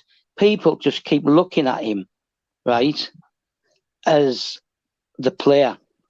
He was such a great player. Answer me this then, Stephen. Right? Mm-hmm. Why isn't Steven Gerrard, Rooney, Paul Ince, all these guys, right? Why are they not directors of football? They were all great players. They don't even make good coaches. Never mind directors of football. They haven't even done their, what's it called though? They haven't even done their course for it. Okay. For what? Director of football? You've got to do a course to be director. Well, he probably hasn't either. That's what John Terry's doing right now. Mm-hmm. Lampard has done though. He's got his director one. I don't care. Look, there's 2 things. Right, Frank Lampard, seeing as he's been brought up. For me, he destroyed his legacy, right, when he told Chelsea he wanted to go to the US, right, and play in the MLS, when he was actually planning to sign for Man City. Him and Man City have been exposed for that it was all BS about him going to the US. He signed for Manchester City. It's pure and simple for the year. FIFA exposed them and told them to make the contract public, and he signed for the whole year. He told Chelsea, right, he wanted to go to the MLS. He was one of 5, 6 players who said they could never play for another Premier League club, right, after Chelsea. He was one, John Terry, Ashley Cole, Didier Drogba, and players like that, right? And they didn't. They kept their promise. So that was the first thing that cheesed me off about him. He went to our main rival. Man City were our main rival for the title, right? And then on top of that, the way when he was doing press conferences this year, not last year, 2022, and every time he got asked about Roman, he denied it. Oh, well, I very rarely saw him. Didn't have much contact with him, right? You didn't really see him, right? He was down the training ground all the time until he was banned from his visa. He had his visa revoked. Every game, after the game when we won, he would go in the changing rooms. How many trophy parades did Roman go on with the players, right? And the defining thing was that John Terry and Frank Lampard went and dragged Roman out of the crowd, right, to come and celebrate with the fans at Bolton when we won our first title in 50 years. And I was there, right? So denying Roman, right, which JT didn't do. JT stuck up for Roman. And what made it even worse was Patrick Vieira did, right? Rio Ferdinand stuck up for him, and 2 or 3 other ex-players from rival clubs said what a great influence he was on English football, and the way his money came into the game, and it was spread around because we bought English players as well. And Lampard avoided it because he was more interested in his image. So for me, I don't want him anywhere near Chelsea, right? He denied Roman and he denied Chelsea, right? And I don't want him anywhere near Chelsea. And yeah, maybe he had he wasn't happy because Roman sacked him, right? But Frank Lampard is about Frank Lampard. He's the only one that matters, right? And what he wants to do. I don't want him anywhere near Chelsea again. Right? If he wants to turn up and watch a game in an executive box with Bowley or someone else, fine. But I don't want him having any kind of managerial or directorship or any kind of post at Chelsea again. Right? As simple as that. He destroyed his legacy, right, by going to City to start with. And he's, to me, as the phrase goes, he's dead to me because of what he did to Roman last year. Saying that he hardly knew him. They barely came into contact. They're sharing open top buses every 5 minutes at the beginning. So what's he talking about? No, not for me. I know a lot of old school fans want him back. They're all saying bring him back and stuff like that, right? If Blue Blood's still in the chat, I'd like to know what his opinion is. Right, for me, he's done. Like, he burnt his bridges the minute he did the first press conference, and he virtually denied that he had any contact with Roman because he was more worried about his own image.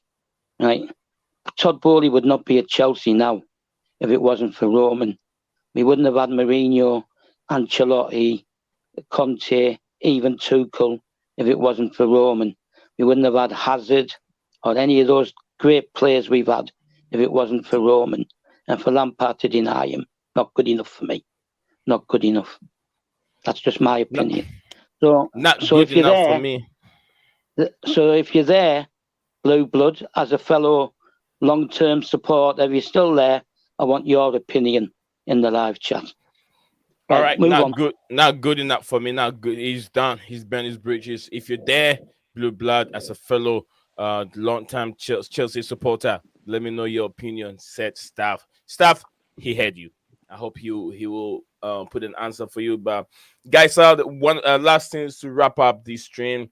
It's been a wonderful stream. The numbers are going down, so I want us to wrap it up. And I know people are still listening, but let's try and wrap it up. Injury update as per Sportskida, Raheem Sterling, Reece James, and Ben Chilwell are expected to be back, full back. Reece James and Ben Chilwell I also expected to play I think a part Sterling during started on individual today as well. Yeah, during the Premier League home clash against Fulham. So we might see James and then Benchu was starting in the Fulham. Oh, And then please also- don't start them. Yeah, I saw Please. some footage of Chilwell, I think Yeah. on YouTube training. Damn, he looked sharp. I saw his first touch and him running with the ball. He looked good. He looks silky, right? Yeah, Chilwell to he looks Cucurella. ready. Chilwell Cucurella. Who we going for all day long? Chilwell. Steven, who you going for all day long? Once he's fully match fit and everything, Chilwell. But until then, we can't start him. We can't have a Reece James situation where we start him first game back and he gets injured. Chilwell Cucurella, fully fit. Who you going for, Steven? I said fully fit. I'm taking Chilwell. Great, 100%. Right, until that point, Mr. Ryan, I wouldn't do it because we'll just have a Reece James situation where they get re-injured. I'd prefer if you played Cucurella against us.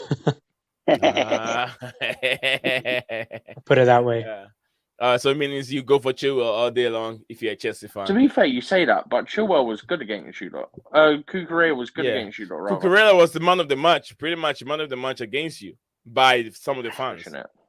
Man of the match is a stretch, but he played. No, some of them. I gave him man of the match when I watched that game. I gave him man of the match because he played well. I mean, he didn't make no mistake. Yeah, he's looking better in recent games. But Chilwell's a better player. I think Mahalo have brought the spirit back to Chelsea. Now they have a creative. They have so many creative. We're gonna have Joao Felix coming back playing. I don't know which role he's gonna play. Malo Modric also in there. Chelsea are looking dangerous, guy. Chelsea are looking dangerous. If we get Felix on the permanent as well, we could have a front three of Felix and Kunku and Modric. Yeah. Chelsea are looking dangerous. I have to make a thumbnail of that statue. Chelsea looking dangerous. Malo Modric. We have Thiago Silva in the middle. Then Cucurella on the left-hand side. And that person on the right-hand side. Modric here. Felix here.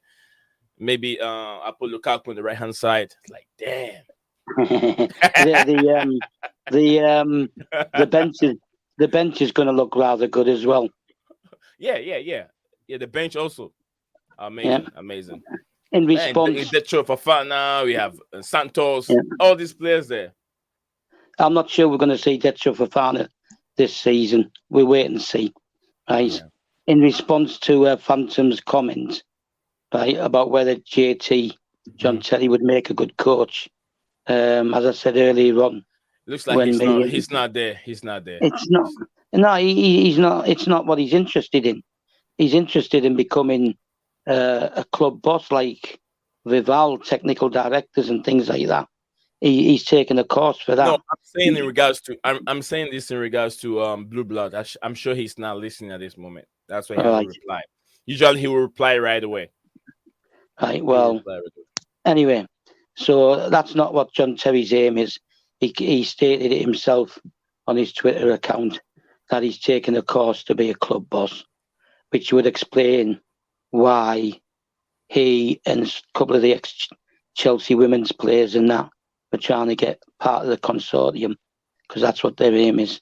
But I don't think John Terry's looking to become a boss or a coach. And I don't have a problem with Potter. By continuously suggesting that we bring this player, ex-player in, that ex-player in, right? Yeah. We're basically demeaning Potter, and John Terry wouldn't do that anyway, right? John Terry supports Chelsea. Mm-hmm. What do you guys make of Duncan Ferguson on the screen, being appointed as Green, Forest Green? I think Forest Green Rovers, right? Forest Green Rovers coach. Yeah. Well, sure, on that topic, right? Yeah. By the way, I'll talk to you about it after. But yeah, whilst we're on that, talking to managers and that, Kolo Toure got sacked from Wigan after 59 days. Nice. 59 days. How many games did he play? No, they're 59 days, so it wouldn't have been many because the championship was on break for World Cup as well, isn't it? Yeah, it just that's proves too fast. It just proves that being a good footballer. I don't know. I don't watch Wigan, right? But it proves that just because you're a good footballer doesn't mean you make a great coach. Yeah. I mean, lots of good coaches, world-class coaches are not footballers. A lot of them are not footballers. I'm not sure about Louis van Gaal, but I'm not sure he played football. I'm not so sure about him. I think he did. He did? Yeah, I think so. I know Tuchel did also play, but not to the highest level. Yeah, I'm not so sure about Klopp. Mourinho didn't play either. No, he did, but low level. Yeah, Carlo Ancelotti also played in the highest level. He's one of the best. Zidane also played in the highest level. Me?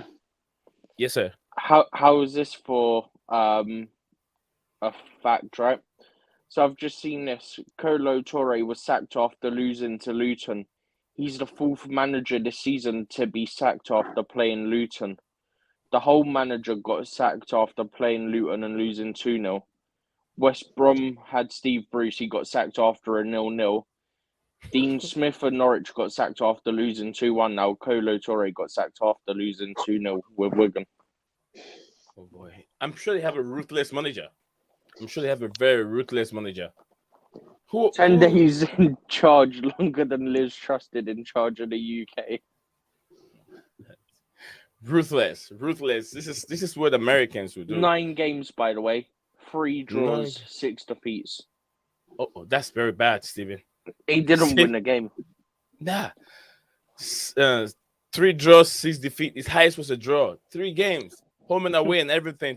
3 draws. The rest 6 defeats. That's too much. That's not good. You don't give him a chance. Just kick him out. Kick him out. I think Lampard might have a job at Ajax. Because they're losing 1-0 at home to Volendam, and the league championship is slipping away.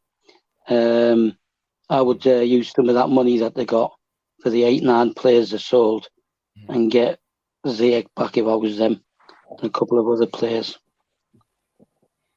because they're really struggling. That was me being sarcastic about Lampard. Covered. Has he gone again? Has he gone again? They've drawn their last 5. Yeah. And they're losing now. They're losing at home now. To Volendam. However you pronounce it, who before today were bottom of the league. Yep.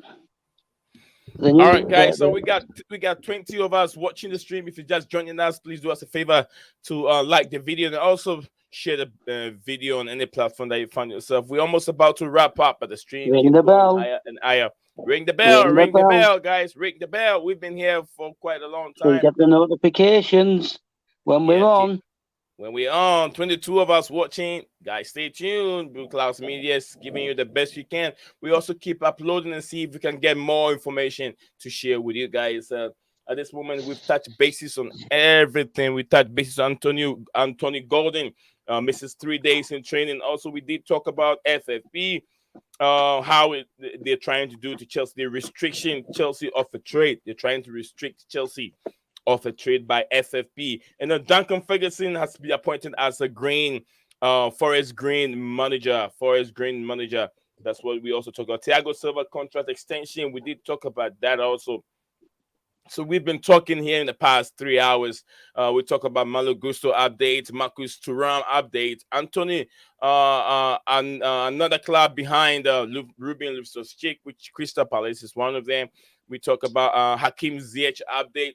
Where does he see himself? Is he going to Newcastle? Is he going to Roma? Is he going to stay in the Premier League, or is he moving abroad? We also did talk about that. And also Rady Dragusin, I'm sure that is the name, to Chelsea. Another centre-back, I think what the Italian, Genoa centre-back has been linked. And it's very cheap, 3.5 million euro. Very cheap for Chelsea. But is that what they're actually valuing him at, or is that what transfer market have got him? The transfer market. That's the transfer market. Yeah, so it's not what the club actually value him at. Yeah, that's a transfer market value. It's 3.5 million euro. Another player that's been linked to Chelsea, and also Thiago Silva, leader, legend. Just like you can also he hasn't been in the club for quite a long time, but a short period of time that he's been with Chelsea Football Club, he's won it all. He's won the Champions League with Chelsea, something that he never won at PSG. With all the money, with all the players, the World Cup players that he played with, Marquinhos and Di Maria's and Mbappe, and I'm not sure he played. Yeah, he played with Messi, right? Did he play with Messi? No. Yeah, he didn't play with Messi. With all these players that he played with, never won the Champions League until he moved to just one club called I've said that Blue of PSG London. and Man City can't do it in the Champions League, and we'll be proven right on that again this season. So yeah, we did. Yes, and thank you, Stephen. We did talk about that. Also, we did talk about Ivan Ndicka. I'm sure that's the name. Ivan Ndicka to Liverpool. Another player that has been linked with Liverpool. Then we did talk about Stefan, and Liverpool player that has got, I think, 4-year contract extension from Liverpool FC. So it looks like an academy graduate has got 4 years to play with Liverpool. We did also talk about Marcus Rashford contract extension, and we all went through the same way that he deserved. He deserved an extension though, but at this moment Rashford is playing very well. We don't want the higher hierarchy or maybe Eric Ten Hag to be bothering him with contract extension. They have 1 year, which they've triggered the 1 year. Let's hold on to the 1 year. Hold on to summer.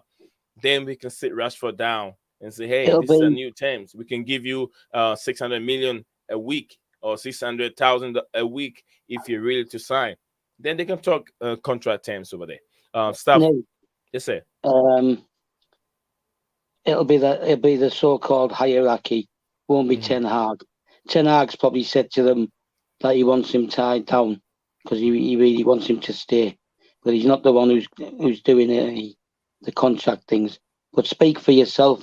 I'm quite happy for Rashford to be distracted. Okay. I don't mind him getting distracted and his form going down.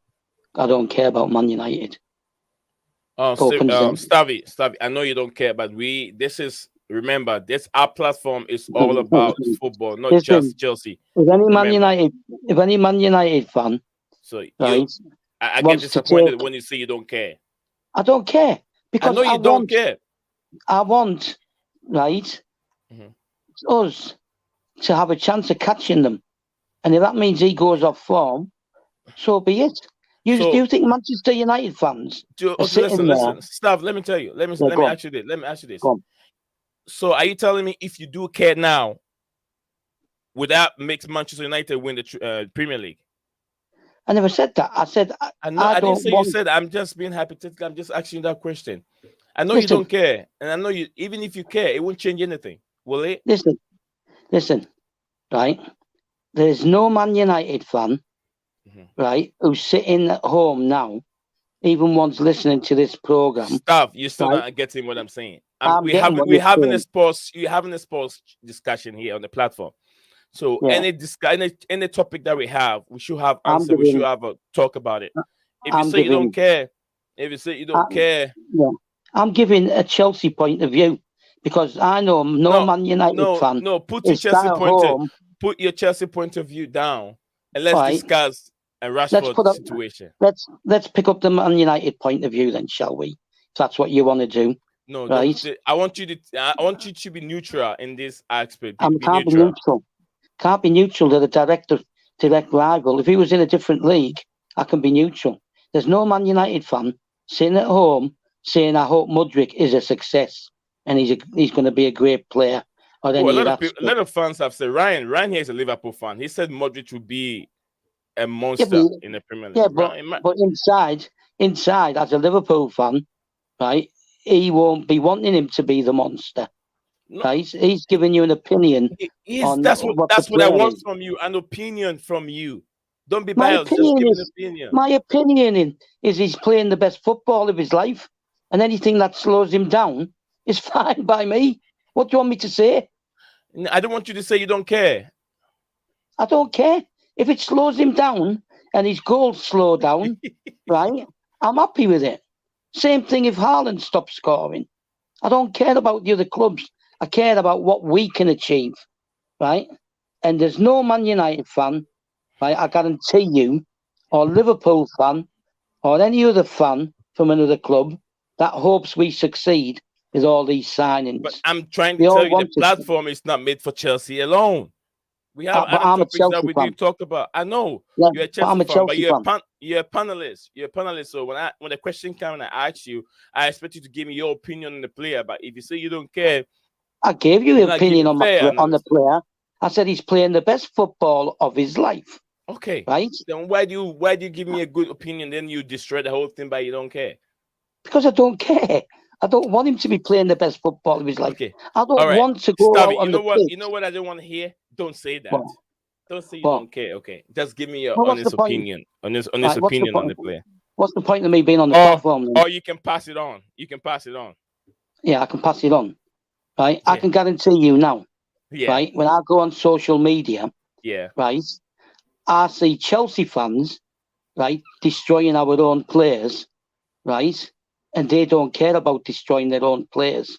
Okay? And a lot of players do check social media, right? Or their agents or their families and all this stuff. Right? You only have to see Silva's wife checks social media. And they're destroying their own players. So why am I going to be saying that I hope he has a great season? Well, at this moment, Cambridge United have knocked Chelsea out of the Youth FA Cup 1-0 to Cambridge United. Congratulations to Cambridge United. Youth FA Cup. Yeah, Youth FA You Cup. sure Yeah, it's the Youth FA Cup? Well, yeah, so be it. Do you know why? Because a lot of the players, right, will be playing in the under-23s, and a lot of the players that played tonight will be scholars and under 16s and under 17s. That's why. All right. Let's wrap up. Stav, it's always a pleasure to talk to you, Stav. I love you. You're not convincing me that it is. Huh? Listen, get a Man U fan on your panel. Yeah. Yeah. I'll get one. I have a Liverpool fan. Man U, I haven't seen Ryan Herbert for a while. But right. I love my Ryan. I love my Ryan, and he give me his honest opinion on what he see about other clubs. So I was thinking I can get the same thing from you. But if you say you don't care, he's giving you. Right. Listen, Ryan is giving you the. Oh, my camera is gone. My camera is gone. They kicked me out. Oh dear. You're gonna have to spend some more money now. Right? Ryan is giving you the politically correct opinion. Right?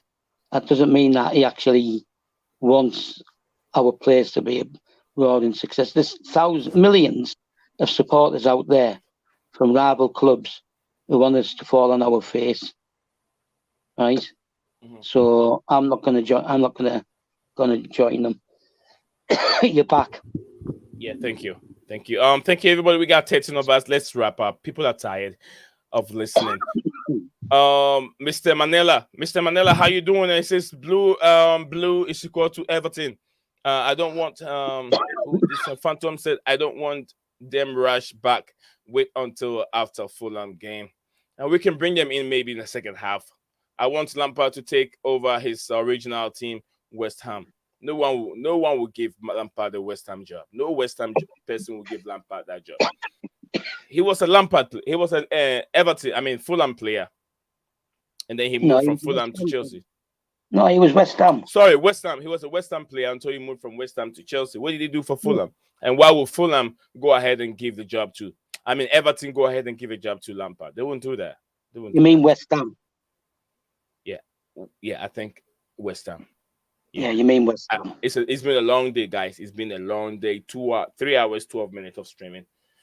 Steven, do you have any more news? Ryan and then stuff. Any more news before we end the stream? Is Ryan I'm just reading on the Chelsea website. There's an interview with Potter. I don't know when this was uploaded. I think yesterday. He's just basically saying that this kind of time between the Liverpool and Fulham games, it's been a good opportunity to kind of bond with the players, especially with all the new faces that have been coming into the club. Yeah, so. Okay, There you go. Stephen, anything in regards to that? No, the only thing that's interesting me is who is the injured player and how bad is it? Yeah, it That hasn't could been. be. It hasn't It could been be mentioned. BS though. It could be just fake news. Yeah. Yeah, whoever Well, said it said it's not confirmed yet. The person said it's not confirmed yet, so He don't take basically his said word for it. nothing. He said nothing. Nothing. He basically said nothing. Yeah. No source, nothing. I've No not seen source. it. So It's just a tweet. Yeah. He's just trying to wind up Chelsea fans because they're tired of this. Steven will say, "Can we get a break?"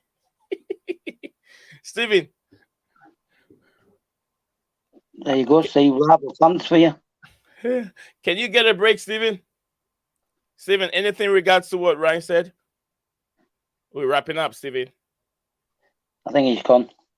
No, he's still there. He's muted. Steven G, yeah, he's back. Yeah. Unmute him then. Yeah, Yeah, anything? There was other people that have also said similar, but Who? I've seen one or two other people that have sent stuff saying that, like from other accounts and other people behind paywalls and stuff, saying that there seems to be this news that's legit and they're all trying to get information, but at the moment they aren't getting names, so hopefully there's nothing to it. Okay. But it's reliable people. But Reliable. Santiago is still there. I thought Santiago is probably sleeping by now, but he's still there. It's just a good stuff today, gentlemen. Thank you very much as usual, Santiago. Santiago, do us a favor when you get a chance, just share our stream or share my link.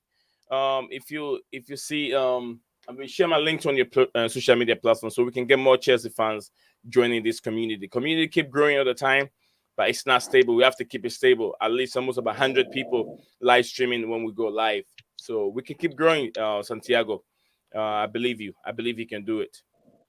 Santiago will be a mod by, I think he's already a mod. I'm not sure if he is. he's already a mod. Yeah, Santiago is already a mod. Shout out to you, Santiago. You deserve it, brother. You deserve it. This is Potter turned his uncle. That was the injury. Santiago. It says Potter turned his uncle. That was the injury. Yeah, Potter. What about Nazayan, this winger you guys signed from PSV? Oh, please, no. What's his name? Madueke. He has quite a bad injury record, doesn't he? Yeah, yeah. Somebody did say that actually. They went, "What if it's him?" And everyone just went, "Oh no, not already." Yeah, that would be horrible because he's just in line to make his debut, isn't he? As well. Mm-hmm. Yeah. Madueke, Nuni, and then also Fafana from Leicester City. Go ahead, Stav. The thing is, at that age, right, they are prone to injuries because they're not fully developed. It was just the same with Ruben. I remember I read an article about he was interviewed, this Madueke, and he was like, "I'm really, really, really keen to. I can't wait to make my debut. I'm working really hard in the gym. Maybe I don't know. You might have overdone it." Oh, don't say that, please. We got enough bad luck with injuries. Well, if he has overdone it and got injured, then may as well keep Ziyech then. Ziyech. Yeah, if that guy's injured, but it's not that big a deal. Ian Robin was injured every other week when he was at PSV. It's not that big a deal. They're not going to be fully developed, right, until they get to 23, 24. How old is each? 19, 18, 19, 20, I think. Yeah. So he's still in development stage, and I mean that physically as well, not just play-wise. Santiago said I left for a second. Oh, thank you for coming back, Santiago. Santiago, I forgot where you're watching that from. I forgot if you. He's 20, by the way. Huh? Noni's 20. He'll be 21 in March. Yeah, Santiago, let me know where you're watching us from. I know one guy said the other day he was watching us from Texas. And I said shout out to all Texas people, the state of Texas. So I think we've said everything, guys. We're gonna wrap it. I got some few things to do. Steven got some revisions to do. Ryan got some homework to do. Staff got what is staff gonna do at all? I'm going to watch the last 10 minutes of the Ajax game, and then Oh, I'll this probably watch Chicago PD on catch up. oh Chicago PD, yeah, Yeah. Chicago PD. I watched the New York one too. No, I don't watch it. Oh yeah. All right, guys. Let's call it a day. Unless anyone has anything to say, else then we get to call it a day.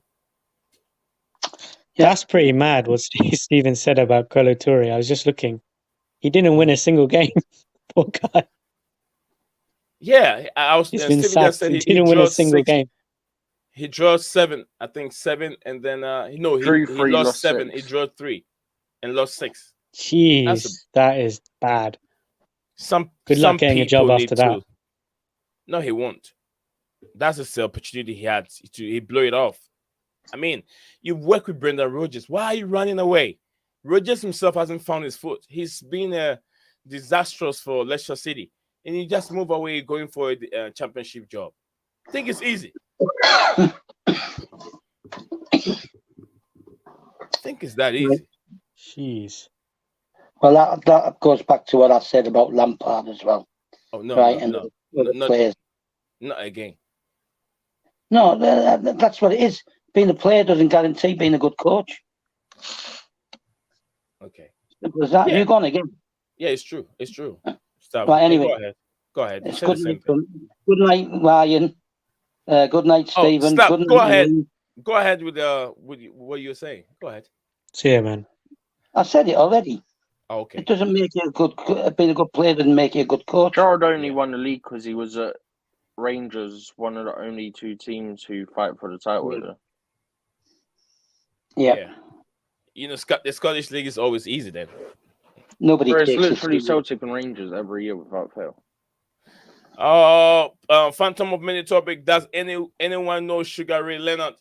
You all said our stream was ending 5 times in a row.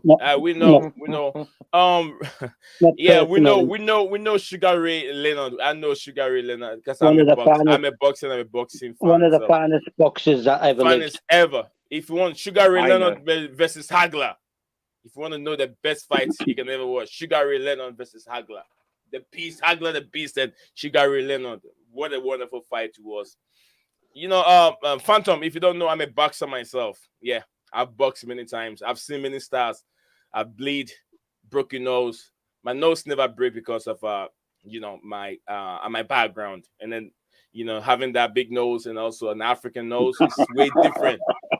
I have an African nose. It's way different from the white people nose is different. It's much stronger than the white color nose.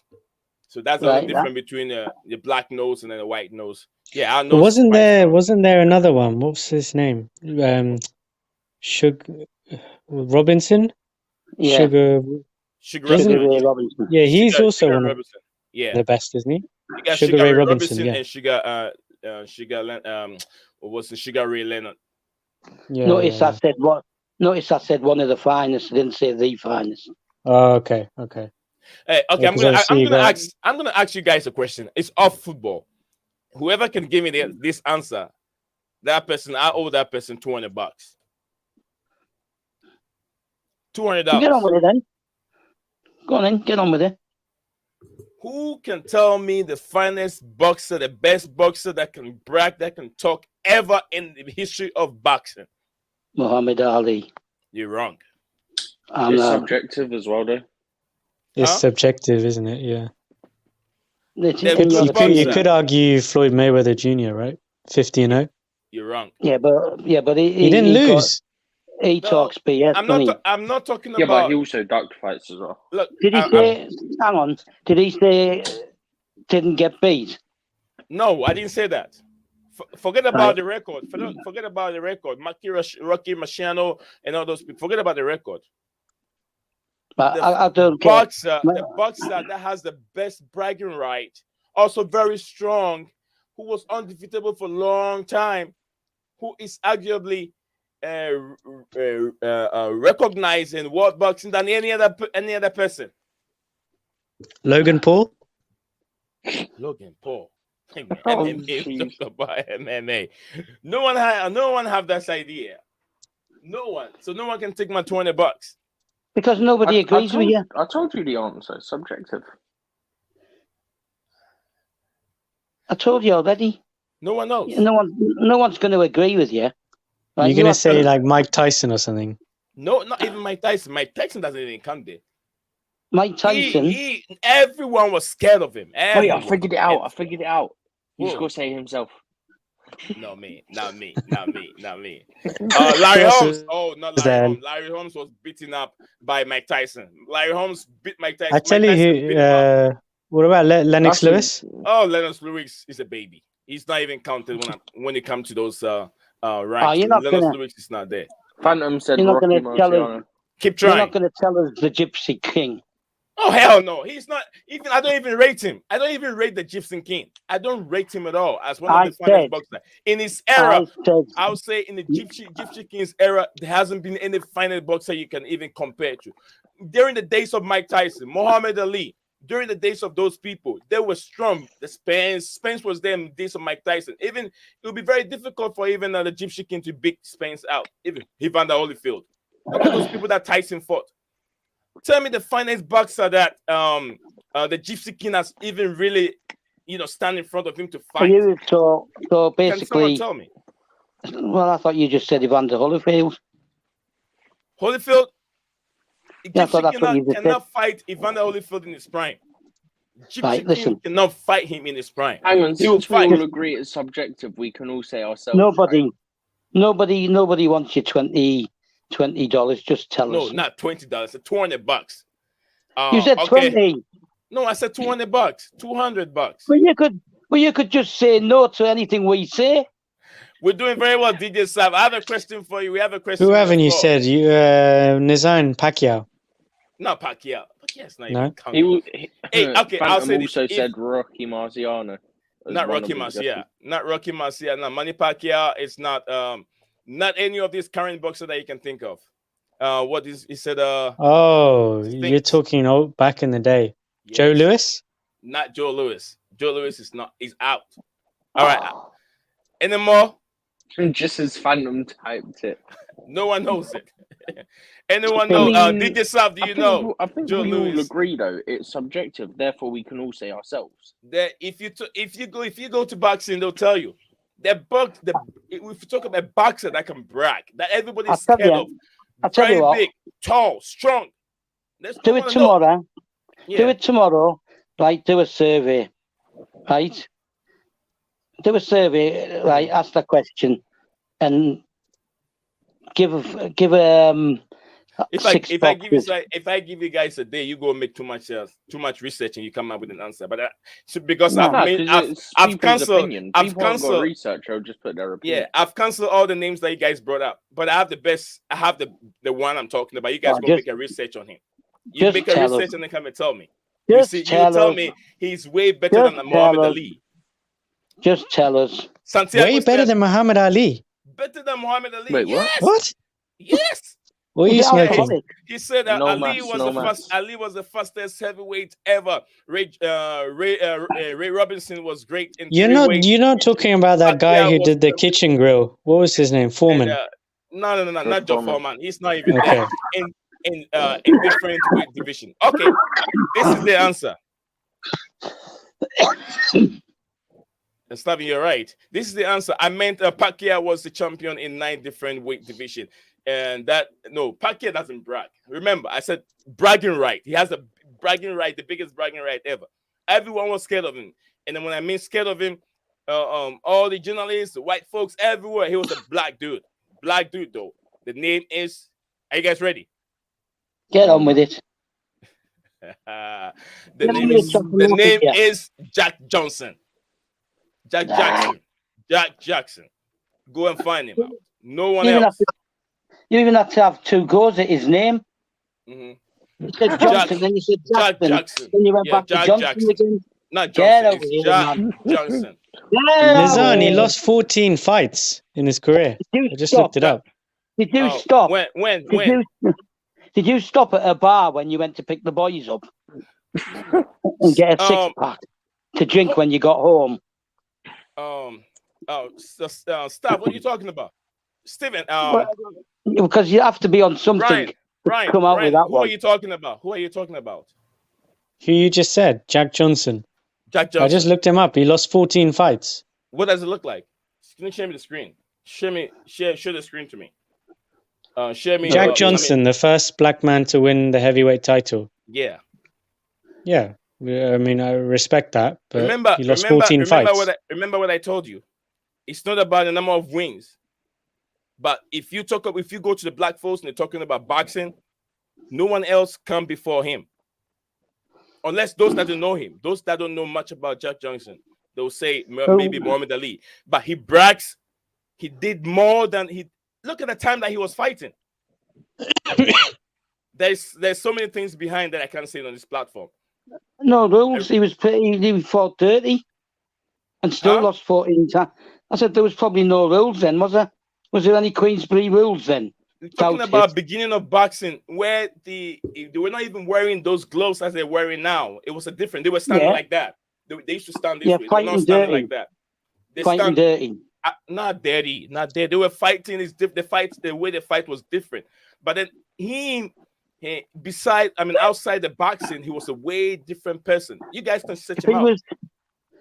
If he was scared, if he wasn't scared, right, or people were scared of him, why did 14 beat him? They can't have been scared to get in the ring with him, could they? What is Phantom of Many Topic talking about? Michael Jackson had 5 Grammy Awards. Nazan, man, all I say, 3 letters for you. TBE. That's all I say. TBE. What does it mean? Oh, Money Mayweather. Oh, baby, all the way. He's saying the best 50 and 0. TBE. No. That's what it is. No. Big mouth. If you talk about Money Mayweather, the black folks will be very, very upset with you. Don't say that. Don't say he's TBE. He handpicked fighters, right? Yeah, he picks fighters. Those who feel like he want to fight. He runs away from the best fighters. He probably handpicked judges as well. Let's be fair. Oh, yeah. I don't want to say that here, so because I don't have evidence that back it. So yeah, but he picked fighters that he want to fight. When we're looking, that if I speak, I'm in big trouble. Yeah. Mayweather. If you say that, if you sit black folks down and you're talking boxing, they won't talk about Mayweather. They don't talk about Mayweather. He was. But also depends on the person's age as well, though. Yeah, I mean, if I've been following boxing since 1994. That's when I started following boxing. Since 1994, very young boy. I stay up midnight, 12 o'clock, waiting to see Tyson fight, waiting to see all these big guy fight. That's why Tyson was the guy that I look up to. It made me become a boxer. So, like I said, you guys make a little more research and see Jack Johnson very well. One of the finest boxer you can have. Very strong. So imagine he went to prison. They have to find him, trying to find something to attack to him. He was driving a Rolls Royce at that time, Rolls Royce. He was wearing fair around with a beautiful white lady. And it was, at that time, racism was very high. He don't care. Is this boxing, or are you turning this into a history lesson? Oh, I mean, we are having fun in discussion. I love to have discussions with you guys. Besides here's a discussion here. Football.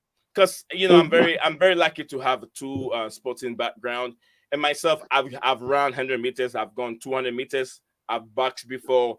I have I'm in when I say athletics, I'm fan of athletics. So and when you talk about track and field, discard, shot put, I know I've done all this. I got certificates over there, so I know rules. The only thing I don't like to watch is American football. So get me out. But besides that, everything, I'm part of it. Santiago said Mayweather always fight in Las Vegas, where he lives. He likes the politician. They automatically where everything he fights, he wins everything he fights there. Yeah, absolutely. Mayweather always want to fight in Vegas. That's what he wants. Vegas. The Donald Trump of boxing. Yeah, I don't see. Mayweather grew up from this state, Grand Rapids, Michigan. This is where he was coming from. He was coming from here. He moved away from here when I think it was around 15, 16 when his Uncle Raja took him away because his Uncle Raja was a boxer. Then his father also was a boxer who became a coach. Who are we talking about now? Are we on about Mayweather again? Yeah, Mayweather. Yeah, because I lost interest ages ago. You just, right, Ajax have just drawn again. Again. What's that, 5, 6 in a row? Who is the coach? Nah, Nizayan, we've spoken in the past, haven't we, about your boxing knowledge and your experience, and you've told me that what is it? You used to box in the featherweight division or the flyweight? Featherweight division. You got no chance of doing that now, have you?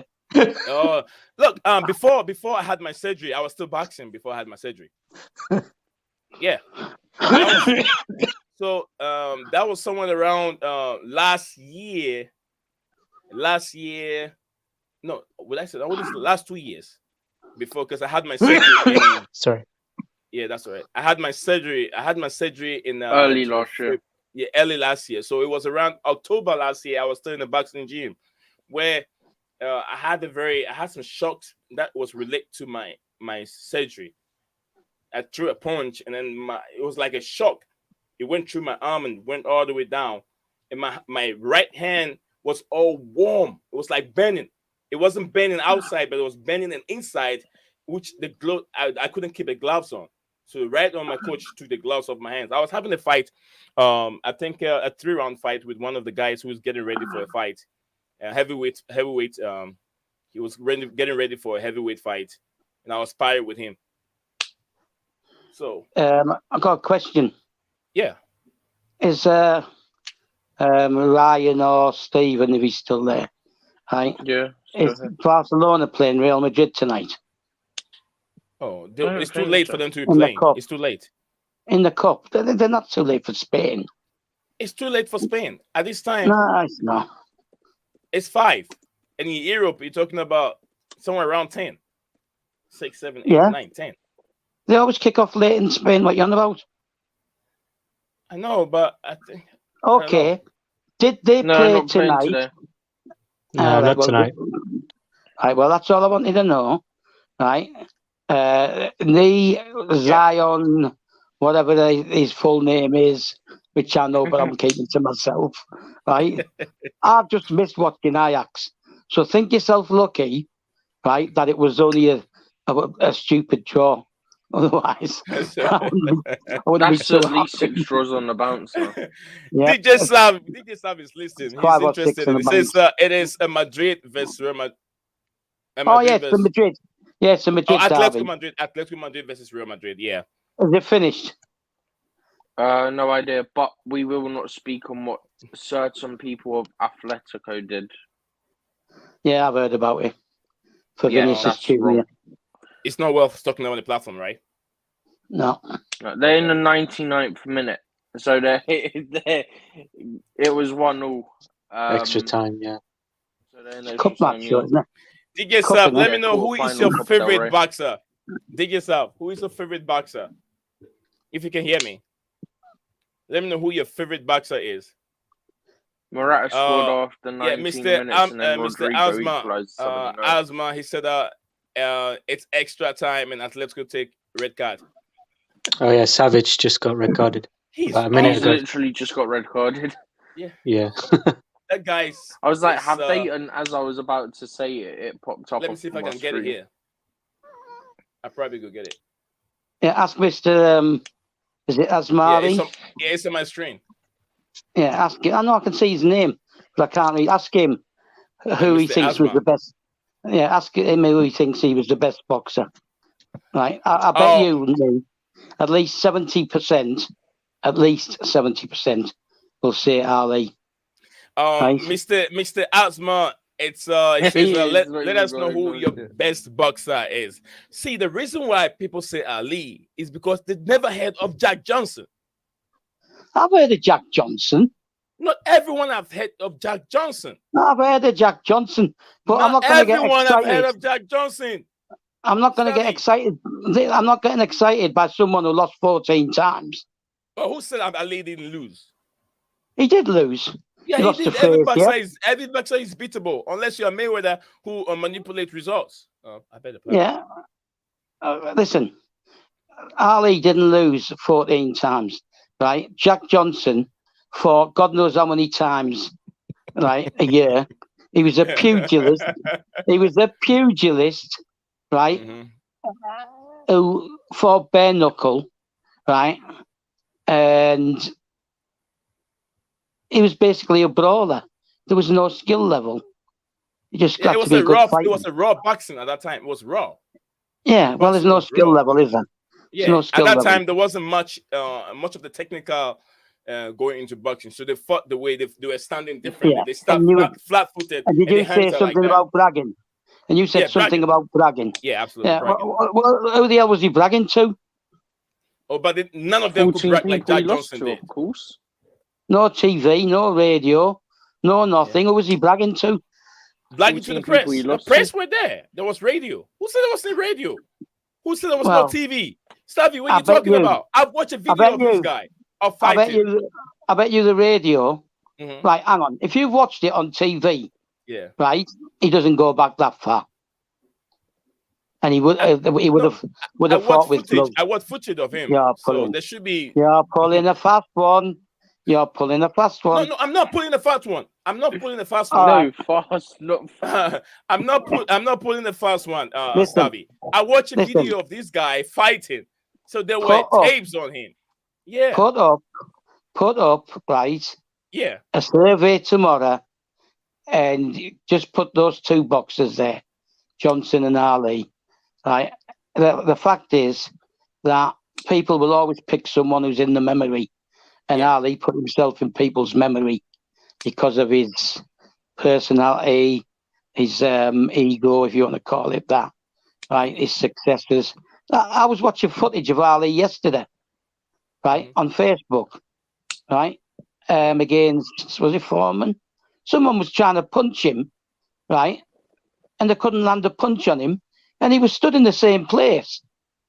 All he did was move his upper body. Did you know? And he's Do you know how Jack Johnson got defeated? Jack Johnson was in prison where he wasn't training. He wasn't. They put him there for I think 4 years. Okay, brought how him long back. did Ali not train for then? Oh, Benzema just scored. What a goal from Benzema. 2-1. Real Madrid 2, Like a Atletico butterfly Madrid sting 1. like a bee. Nia's gonna keep ignoring me. Huh? Yeah. Steven, do you see anything? I gotta read I some of was this on the message. wind up. Float like a butterfly. I don't- Sting like a bee. Sing like a Nia's bee. gonna carry on Needs to going to ignore me. ignoring me. Okay. I don't know anything there. Just had them their name. I never watched. I only watch one time. Oh, I think Khabib. he's, Oh, you're talking about Khabib. comment- Yeah, I think Khabib he's is coming into Phantom's one because Phantom said Ronda Rousey. Ali is the most popular, but Sugar Ray Robinson is is arguably the GOAT. Yeah, there's so many GOATs. DJ Sav said of all time, Muhammad Ali, my favorite. Yeah, he is a lot of people's favorite, but to me, it's Phantom of Minute topic. Phantom of Minute topic. He said Ronda Rousey is my favorite. He said Ronda Rousey is his favorite. Wrong sport. Ronda Rousey. She wouldn't be so bad if she wasn't so flat chested. Oh, not this again. Oh, okay. Phantom of Many Topics said, I've heard of shoeless Joe Johnson. Shoeless of Joe Johnson. Yeah, he probably went to watch his video where he was wearing no shoes. Oh my goodness. Sugar Ray retired 5 times. Sugar Ray retired 5 times. But I like Muhammad Ali as a religion. Oh yeah, Muhammad Ali is a finest. It's a finest. It's amusing because we were meant to finish like 20-30 minutes ago and we've been the same topic. Same topic. I'm talking about Sugar Ray Robinson. I'm not sure. Stephen, have you ever watched highlights of 1974 Ali versus George Foreman in Zaire? Have you ever watched that footage? What a fight! What a fight! I have. Real take. It says real take. they lead. I've watched Benzema. loads. Like, I'm rooting for Real Madrid to win La Liga over Barcelona since Barcelona did us wrong last summer. Barcelona it did not do us any wrong. If you're talking about what's his name? What's the Kunde? We dodged a bullet. It was okay. We dodged a bullet. And Kunde with Rafinha. his and Rafinha, Kunde and Rafinha, we dodged a bullet. Look at how they're playing now. But Kunde last game, the game that I watched, I think either Barcelona's last game that I watched, he was good though. He was very good. Yeah. But Phantom of Minute topic, please. We're not talking about Ronda Rousey here. Please do us a favor. Not Ronda Rousey. Does he like Trailer in Manila? No, was it Rumble in the Jungle, wasn't it? Yeah, Rumble in the Jungle. Yeah. That was 1974. Foreman and Ali. 1974 in Zaire Stadium. In Zaire, yeah. I've seen that. Who won? Huh? Who won? Muhammad Ali won. Who won the fight? There you go. I think it was around the either the 14th rounds. I think he won in the 14th round. He gave himself out for John Foreman to use all his energy.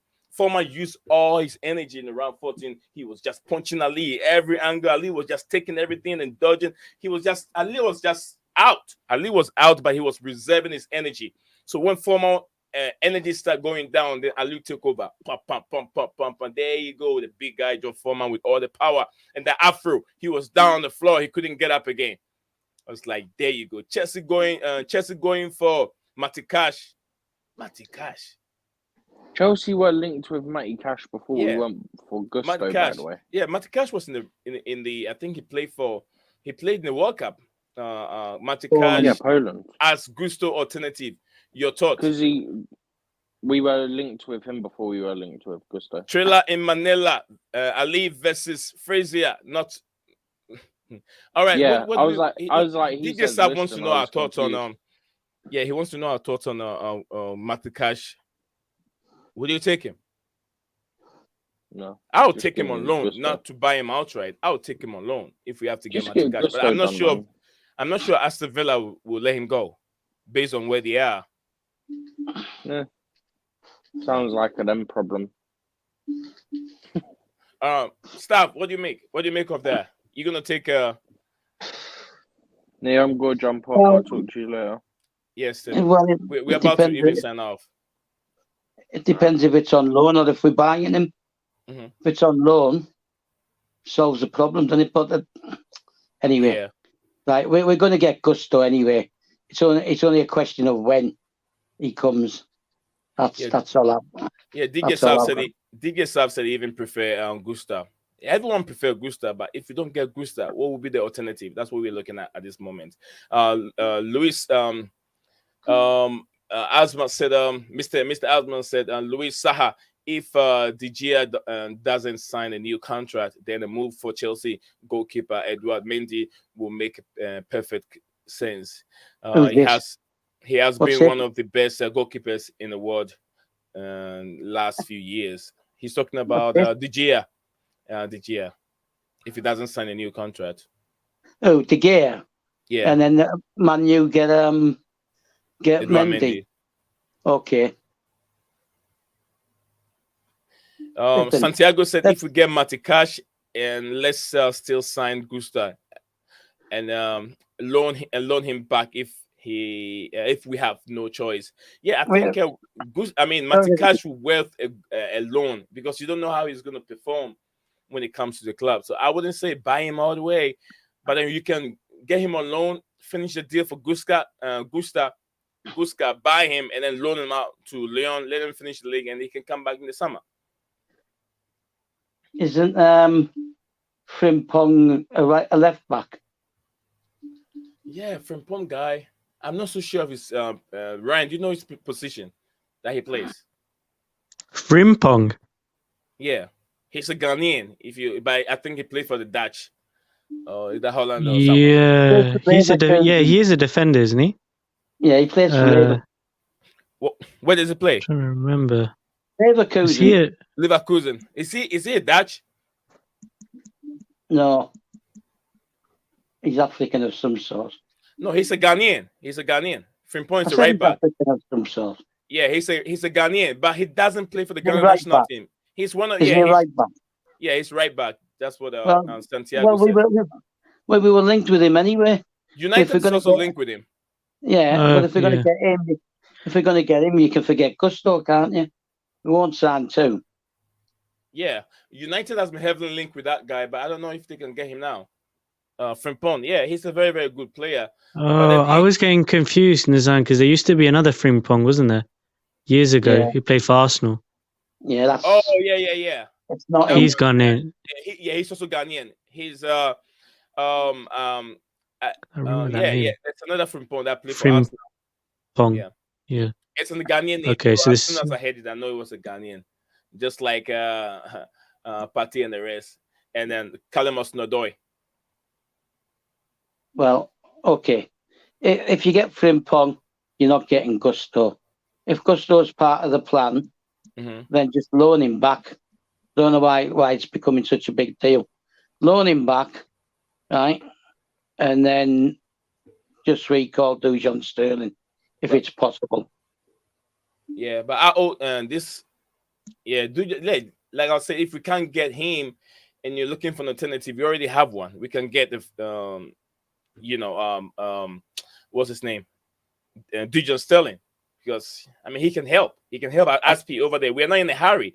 We're not looking to win any trophy besides the Champions League. If we can get top four, that's fine. If we can't get it, we're fine. We can play next season and then try and win domestic trophies, and then try and build a team and then fight for Champions League. Champions League spots again this season. Even the Champions League, right? Yeah, isn't a necessity. Right? Yeah, we'd like to win it.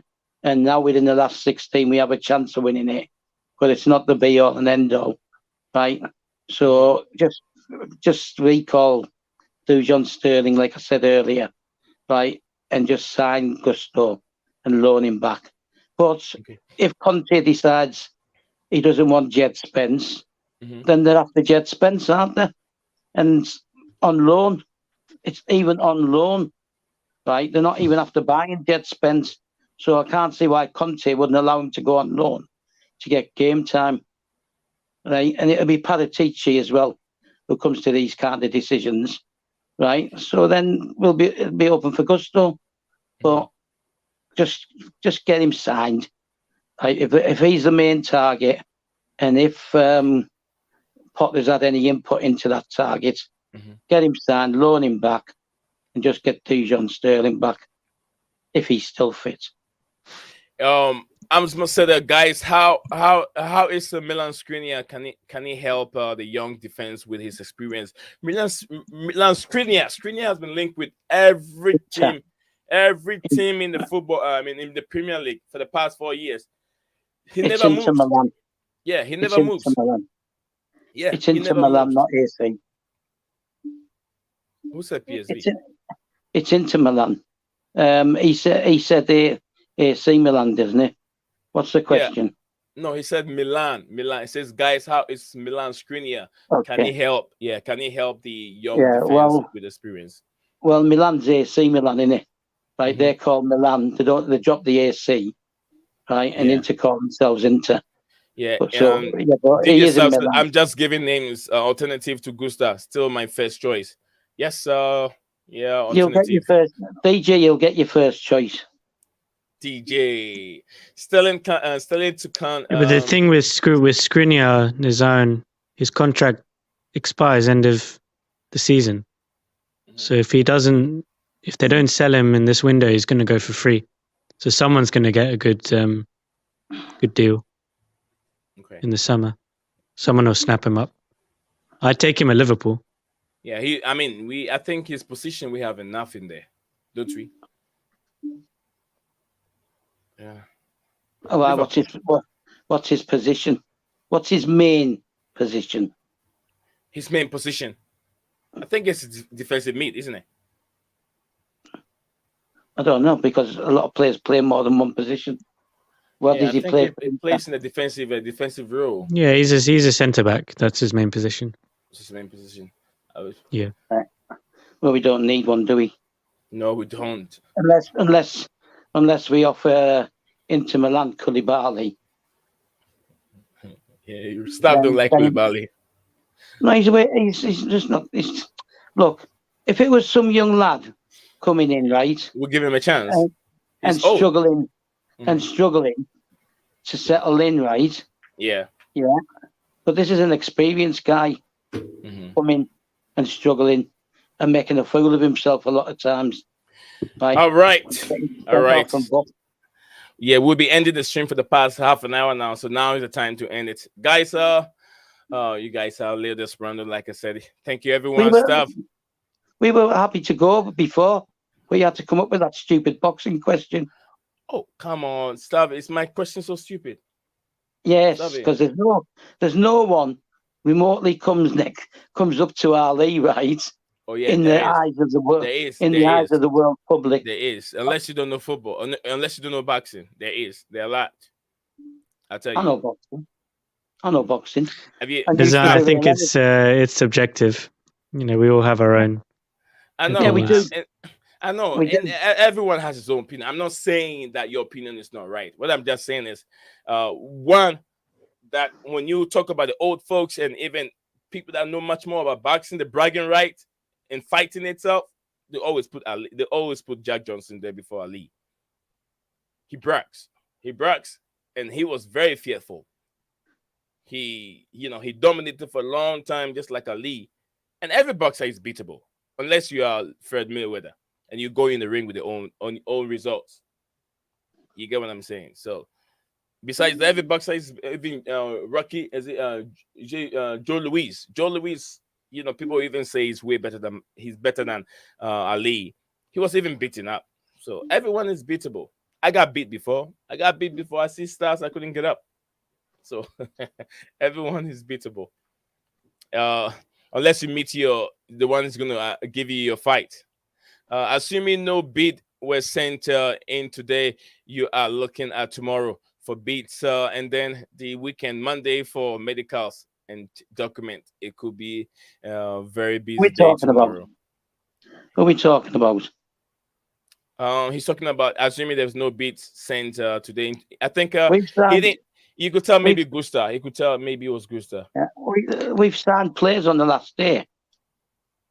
Santiago said it will not be ridiculous to say that Gusta might play more games for Chelsea than James next year. We need Gusta. Why? If James is fit, he'll play. Right, and then he'll get rested. He might play 2 or 3 games. Then Gusto comes in for 1 or 2. That's how they'll do it. Yeah, I think he's kind of insinuating there that James might have more injury problems this year. Well, hopefully not. Well, I prefer not to go down that street. Stav, did you hear what Ryan said? He hope he not. Well, I know what he said. He said that he's inferring. He always wish Chelsea fans and Chelsea players good. He said that he thinks that cares about Reece James. Who is it? Santiago. Yeah. It's gone now. He said that he's inferring that he could be injured again.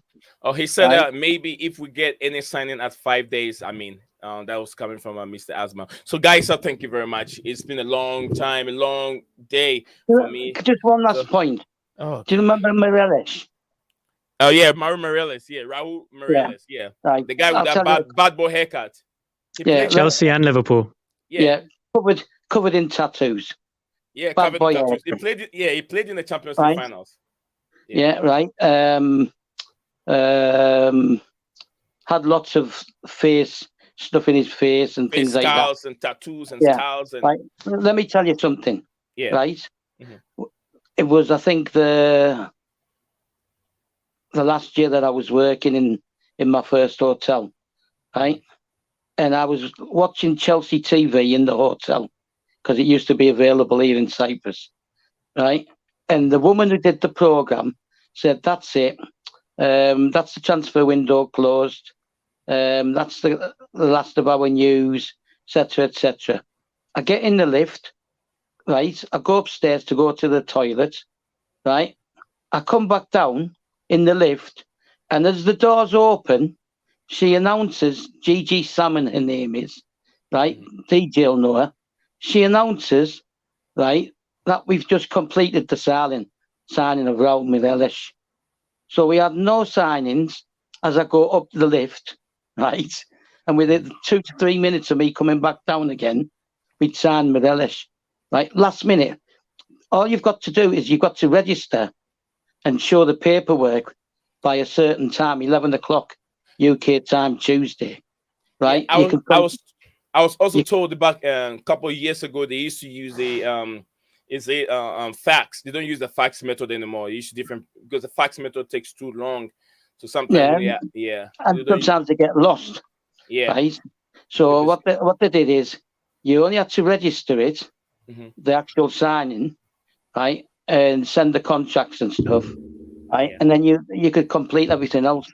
The medical could come after, right. So although it's the transfer window closes at 11 o'clock next Tuesday UK time, but you can still make signings up to 1 o'clock, I think, right? As long as you concluded it before 11, you can still get time to get the paperwork in, and that's what happened with Mireles.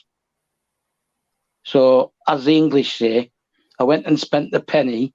I came back, and Chelsea spent a few million while I was away. Okay, Stavi, thank you very much. Ryan, Steven, Mr. Asma, if I'm sure I did pronounce your name rightly. Also Santiago, big out to you. DJ Sav, thank you for joining late and then entertaining us and being part of the discussion. DJ Sav, always amazing person. Phantom of many all nations, thank you for your jokes and thank you for being part of the show. Everyone, there's a lot of people. If I have to mention Santiago, amazing person. Everyone, staff's friend Matt, and then also Ismail and everyone. Thank you that everyone that have been part of the show, guys. Let's have a good night. Ryan, staff, you guys want to say anything before I end the stream? No, see you tomorrow. Yeah, see you tomorrow too. Mr. Ryan, have a good night. See you tomorrow. You guys enjoyed the Real Madrid game. I think Madrid is winning the game. I think they're around 119 minutes at this moment. I'm going to watch Chicago PD. Okay. And catch up. Yeah. All right. Good night. Later, boys. Speak. Bye. See ya. Bye-bye. What's up, guys? Welcome back to Blue Clouds TV.